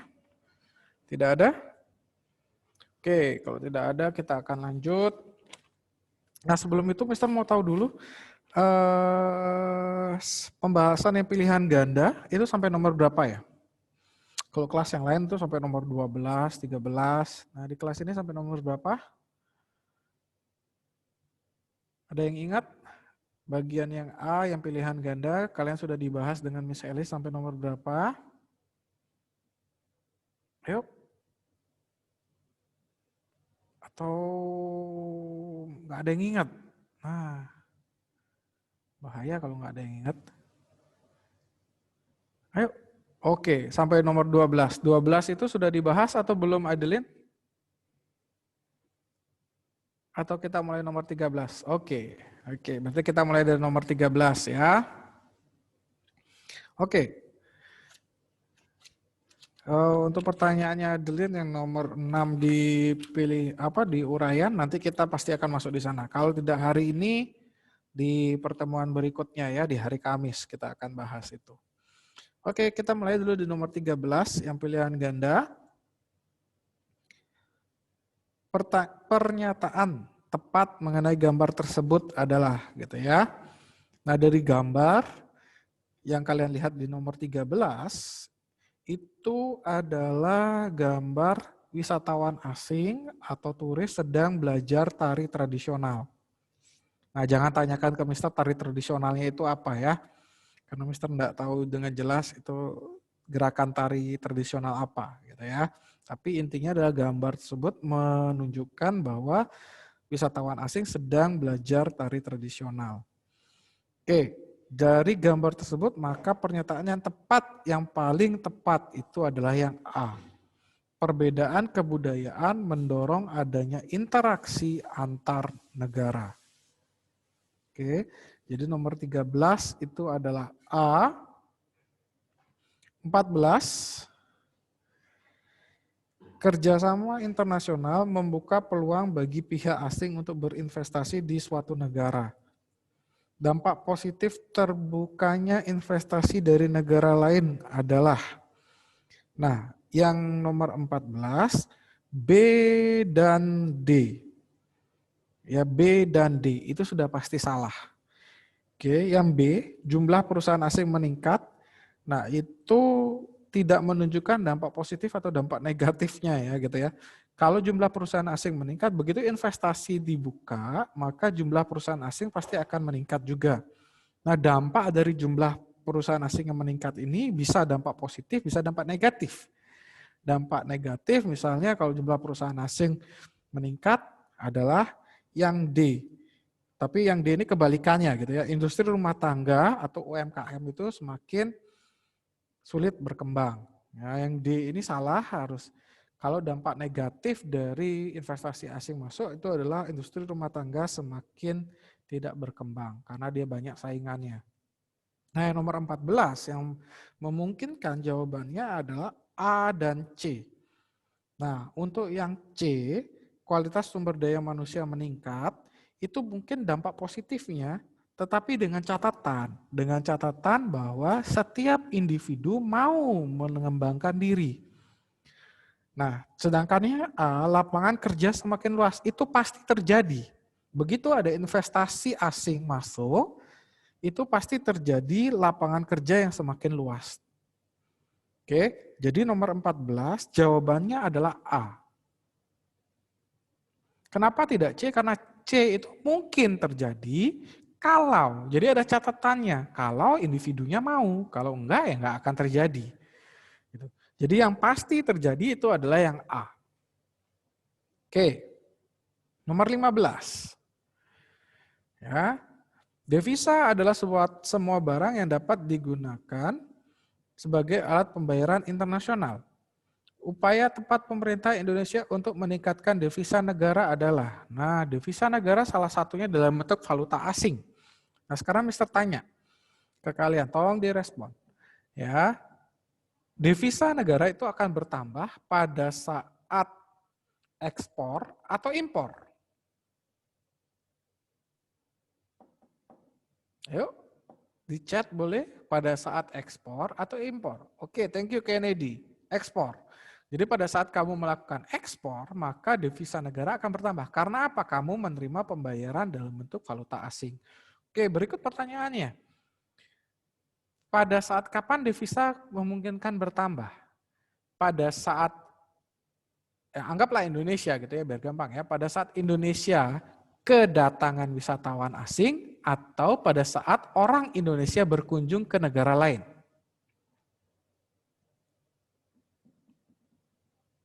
Mister ulang, pada saat kapan mendapat devisa? Pada saat wisatawan asing datang ke Indonesia atau orang Indonesia pergi ke luar negeri, gitulah. Oke, thank you. Wisatawan datang ke Indonesia. Jadi kalau dilihat dari ekspor impor, berarti pada saat melakukan ekspor devisa negara bisa bertambah. Pada saat kita menerima tamu asing atau wisatawan asing datang ke negara kita, itu juga devisa bisa bertambah. Oke, berarti nomor 15 jawabannya adalah A. Mengekspor barang tambang ke negara-negara di kawasan Asia Tenggara. Oke, sip. Kennedy benar, A. 16. Ayo, ada yang bisa nomor 16 apa jawabannya? Tidak perlu benar atau salah. Ayo, keaktifannya kalian. Oke. Nomor 16, MEA telah berlaku sejak 2016. Tujuan pemberlakuan MEA di kawasan Asia Tenggara adalah, nah ini kalian bisa lihat materinya di depan, ya. Jadi tujuannya MEA, masyarakat ekonomi ASEAN itu adalah yang paling tepat, yang adalah D. Menghentaskan kemiskinan dan meratakan pertumbuhan ekonomi. Ada yang jawab A, ada yang jawab C. Yang A mewujudkan kawasan bebas, damai, dan netral. Nah itu lebih ke AFTA, bukan ke MEA-nya. Ya. Setelah itu kalau yang C, mencegah dan meminimalisasi terjadinya konflik antar negara. Nah ini lebih kepada tujuannya ASEAN ya, gitu ya, bukan MEA-nya. Oke. Jadi nomor 16 yang paling tepat itu adalah D. 17. Ayo, ada yang bisa, nggak perlu takut salah, Mister nggak akan, orang kita nggak ada masuk nilai ya. Jadi Mister cuma lihat keaktifannya kalian gitu ya. Siapa saja tadi yang berkontribusi menjawab, mau benar mau salah, itu keaktifan namanya, Nak. Ya. 17. Oke. AFTA merupakan salah satu bentuk kerjasama negara-negara ASEAN. Upaya yang sebaiknya dilakukan pelaku usaha di Indonesia agar memperoleh keuntungan optimal dari kerjasama tersebut adalah, nah sebelum kalian menjawab nomor 17 ini, kalian harus tahu dulu AFTA itu apa. AFTA itu adalah ASEAN Free Trade Area, jadi area perdagangan bebas. Jadi setiap negara-negara di ASEAN ada yang namanya area perdagangan bebas. Nah, bagaimana caranya supaya kalian mendapat keuntungan yang maksimal dari sana? Ya, dari A sampai D yang paling memungkinkan jawabannya, yang paling benar gitu ya. A sampai D ini memungkinkan semua, tetapi dengan catatan. Nanti Mister akan jelaskan. Yang paling tepat tanpa menggunakan catatan apapun adalah B. Meningkatkan daya saing produk. Itu mutlak harus dilakukan. Jadi mutlak harus dilakukan. Ya, mutlak harus dilakukan jika kalian ingin produk kalian bisa bersaing di AFTA. Meningkatkan daya saing produk. Ya, daya saing produk itu dilihat dari mana? Dilihat dari kualitasnya. Harganya. Oke. Itu salah satunya yang bisa dilihat. Oke. Nah yang A, kenapa salah? Melakukan diversifikasi produk. Diversifikasi produk itu menjual produk dengan banyak jenis. Nah, itu tidak secara belum tentu bisa memperoleh keuntungan maksimal di AFTA. Karena apa? Kamu boleh buat produk jenisnya banyak, tapi sainganmu juga akan melakukan hal yang sama. Produknya juga akan banyak. Oke. Jadi bukan itu. Ya, yang C, menjual barang secara murah. Nah, biasanya kalau kamu menjual barang secara murah itu akan menjadi kamu harus mengorbankan salah satunya adalah kualitas. Kualitas produk, kalau mau kualitas produknya bagus, biasanya harga juga ikut dengan konsekuensi tersebut. Makanya kalau kamu lihat, oh baik kok produknya, biasanya harganya juga lumayan mahal. Ya, bukan berarti harga murah produknya tidak berkualitas, tidak. Yang perlu kalian perhatikan di sini adalah begitu kalian memiliki kualitas produk yang baik, Oke, kalian harus menentukan cara bagaimana menghasilkan produk tersebut dengan biaya yang murah. Jadi bukan menjual barang itu secara murah. Ya. Yang D, memproduksi barang dalam jumlah besar. Ya, ini belum tentu juga. Boleh kamu memproduksi barangmu dalam jumlah besar, tapi apakah laku atau tidak di AFTA kan tidak tahu. Jadi yang paling benar adalah yang B, meningkatkan daya saing produk. Oke, nomor 18 sekarang. Ayo, 18. Oke, benar. Ya. Jadi pemanasan global memicu terjadinya fenomena El Nino ekstrim. El Nino itu artinya fenomena pemanasan suhu di muka laut gitu ya, di permukaan laut secara ekstrim. Nah, akibatnya yang kalau kalian ingat di pelajaran kelas 7, ya akibatnya banyak sebenarnya kejadian alam atau fenomena alam lanjutannya karena hal tersebut. Tapi yang pasti adalah musim kemarau itu lebih panjang daripada biasanya. Oke, jadi curah hujannya semakin kecil, musim kemaraunya jadi semakin panjang. Ya. Jadi jawaban yang paling tepat dari nomor 18 itu adalah B. Produktivitas lahan pertanian menurun. Ya. Nah, ini ada pertanyaan, Mister, kenapa nggak C? Gitu ya. Hasil tangkapan ikan nelayan menurun. Nah, perlu kalian perhatikan efek dari El Nino ini yang pasti adalah musim kemarau itu panjang. Oke, dampaknya yang pasti adalah itu karena apa? Curah hujannya sedikit, gitu ya, mengalami penurunan sehingga musim kemaraunya panjang. Itu pasti. Nah, kalau hasil tangkapan ikan nelayan menurun, itu terjadi kalau El Nino ini mengakibatkan badai, misalnya, sehingga nelayan tidak bisa melaut atau tidak bisa menangkap ikan. Itu baru terjadi dampak yang C. Tapi tidak selamanya El Nino secara ekstrim itu membuat terjadi badai. Oke, atau membuat permukaan air laut itu panas sehingga ikan tidak muncul di permukaan atau tidak bisa berkembang biak dengan baik, tidak selamanya seperti itu. Ya. Jadi yang pasti di nomor 18 yang pasti terjadi itu adalah musim kemarau panjang. Nah, dampaknya karena Indonesia, kamu harus lihat, Indonesia itu negara agraris dan maritim. Nah, dari agrarisnya, kalau musim kemarau panjang, berarti produktivitas lahan pertaniannya menurun. Berarti nomor 18, jawaban yang paling tepat itu adalah B. Kalau A, bencana banjir dan longsor, itu tergantung kondisinya. Apa dampak berikutnya dari El Nino-nya gitu ya. Yang D pasti salah, makin subur itu sudah pasti salah, orang musim kemarau. Ya, yang C itu mungkin terjadi, tapi tidak selamanya bisa terjadi seperti itu, tergantung dampaknya gitu ya. Tapi yang B itu pasti terjadi. Nah, itu susahnya ya kalau IPS ya. Oke, nomor 19. Ayo, ada yang bisa jawab nomor 19? Oke.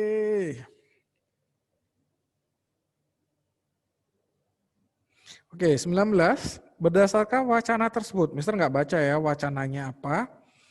Perubahan ruang dapat disebabkan oleh faktor. Nah, kamu kalau lihat dari wacana tersebut, maka di sana perubahan ruang itu terjadi karena akibatnya adanya likuifaksi gitu ya. Jadi likuifaksi itu fenomena tanah bergerak. Nah, kamu itu pernah terjadi di Indonesia baru-baru ini. Kalian juga bisa cek itu di YouTube kalau kalian mau tahu likuifaksi itu seperti apa. Nah, tapi yang kalian perlu perhatikan, likuifaksi itu terjadi karena adanya gempa tektonik. Jadi berhubungan dengan kondisi geologis, ya, dari suatu dari suatu wilayah, gitu ya, kondisi geologis dari suatu wilayah.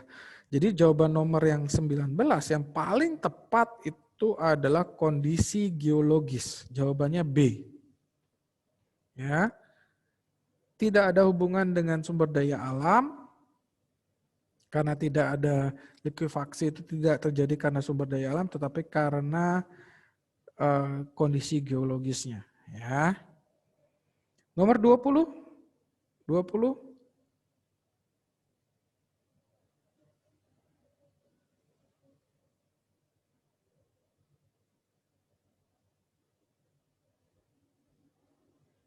Oke.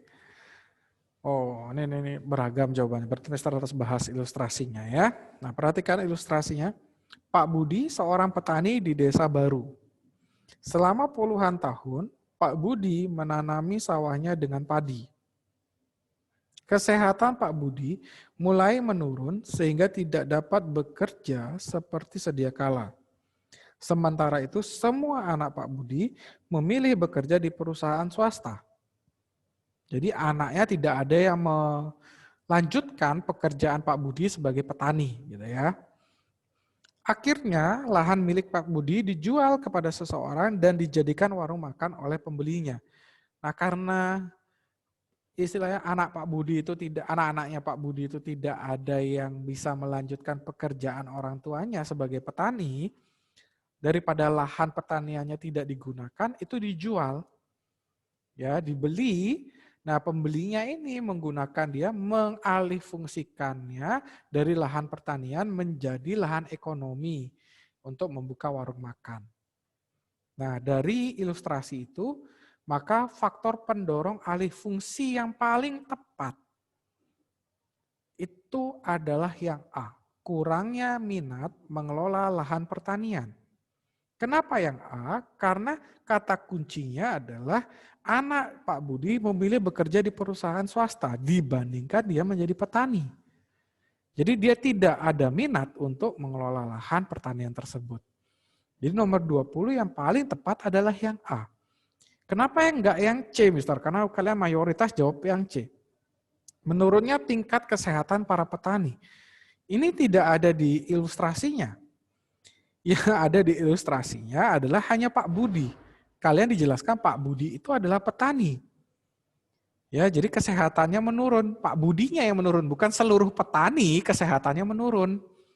Jadi kalau kalian jawab yang C, itu kalimatnya adalah menjelaskan seluruh petani itu kesehatannya menurun. Gitu. Karena menurunnya tingkat kesehatan para petani. Jadi yang C itu salahnya di sana. Kalau menurunnya tingkat kesehatan Pak Budi, nah itu jawabannya bisa. Oke, tapi di sini adalah para petani. Jadi kalau para petani itu seluruh petani. Dan kita nggak bisa lihat di ilustrasinya, tidak ada kalimat yang menyatakan bahwa seluruh petani kondisi kesehatannya menurun. Gitu ya. Jadi yang C itu salahnya di sana. Jadi kalau kalimatnya adalah menurunnya tingkat kesehatan Pak Budi, itu benar. Nah, oke. Jawaban yang paling tepat itu adalah yang A. Kurangnya minat mengelola lahan pertanian. Dilihat dari mana? Dilihat dari anak Pak Budi yang tidak ingin melanjutkan pekerjaan orang tuanya. Oke, nomor 20 itu jawabannya A. Oke. Itu penjelasan dari Mister untuk pilihan gandanya. Nah, untuk uraian kita akan jelaskan di hari Kamis ya. Jadi nanti tadi ada yang nanya, teman kalian ada yang nanya untuk nomor 6 nanti Mister akan jelaskan di hari Kamis ya. Yang belum selesai mengerjakan, tolong dikerjakan supaya nanti pada saat Mister hari Kamis Mister tunjuk misalnya Ridas nomor 10, Ridas nomor 7 atau kayak gitu, kamu sudah langsung punya jawabannya. Oke? Oke, itu saja pertemuan IPS kita hari ini. Terima kasih sudah aktif menjawab di kolom chat ya untuk kalian. Mister sudah sampaikan bukan tidak penting, tidak melihat benar atau salahnya, tapi yang terpenting adalah kalian aktif ingin mencoba menjawab. Ada yang kasih, Mister saya C karena ini dan seterusnya. Nah itu lebih bagus. Oke. Itu saja pertemuan kita hari ini. Terima kasih untuk pertemuan IPS hari ini. Oke, God bless you. Tuhan Yesus memberkati ya.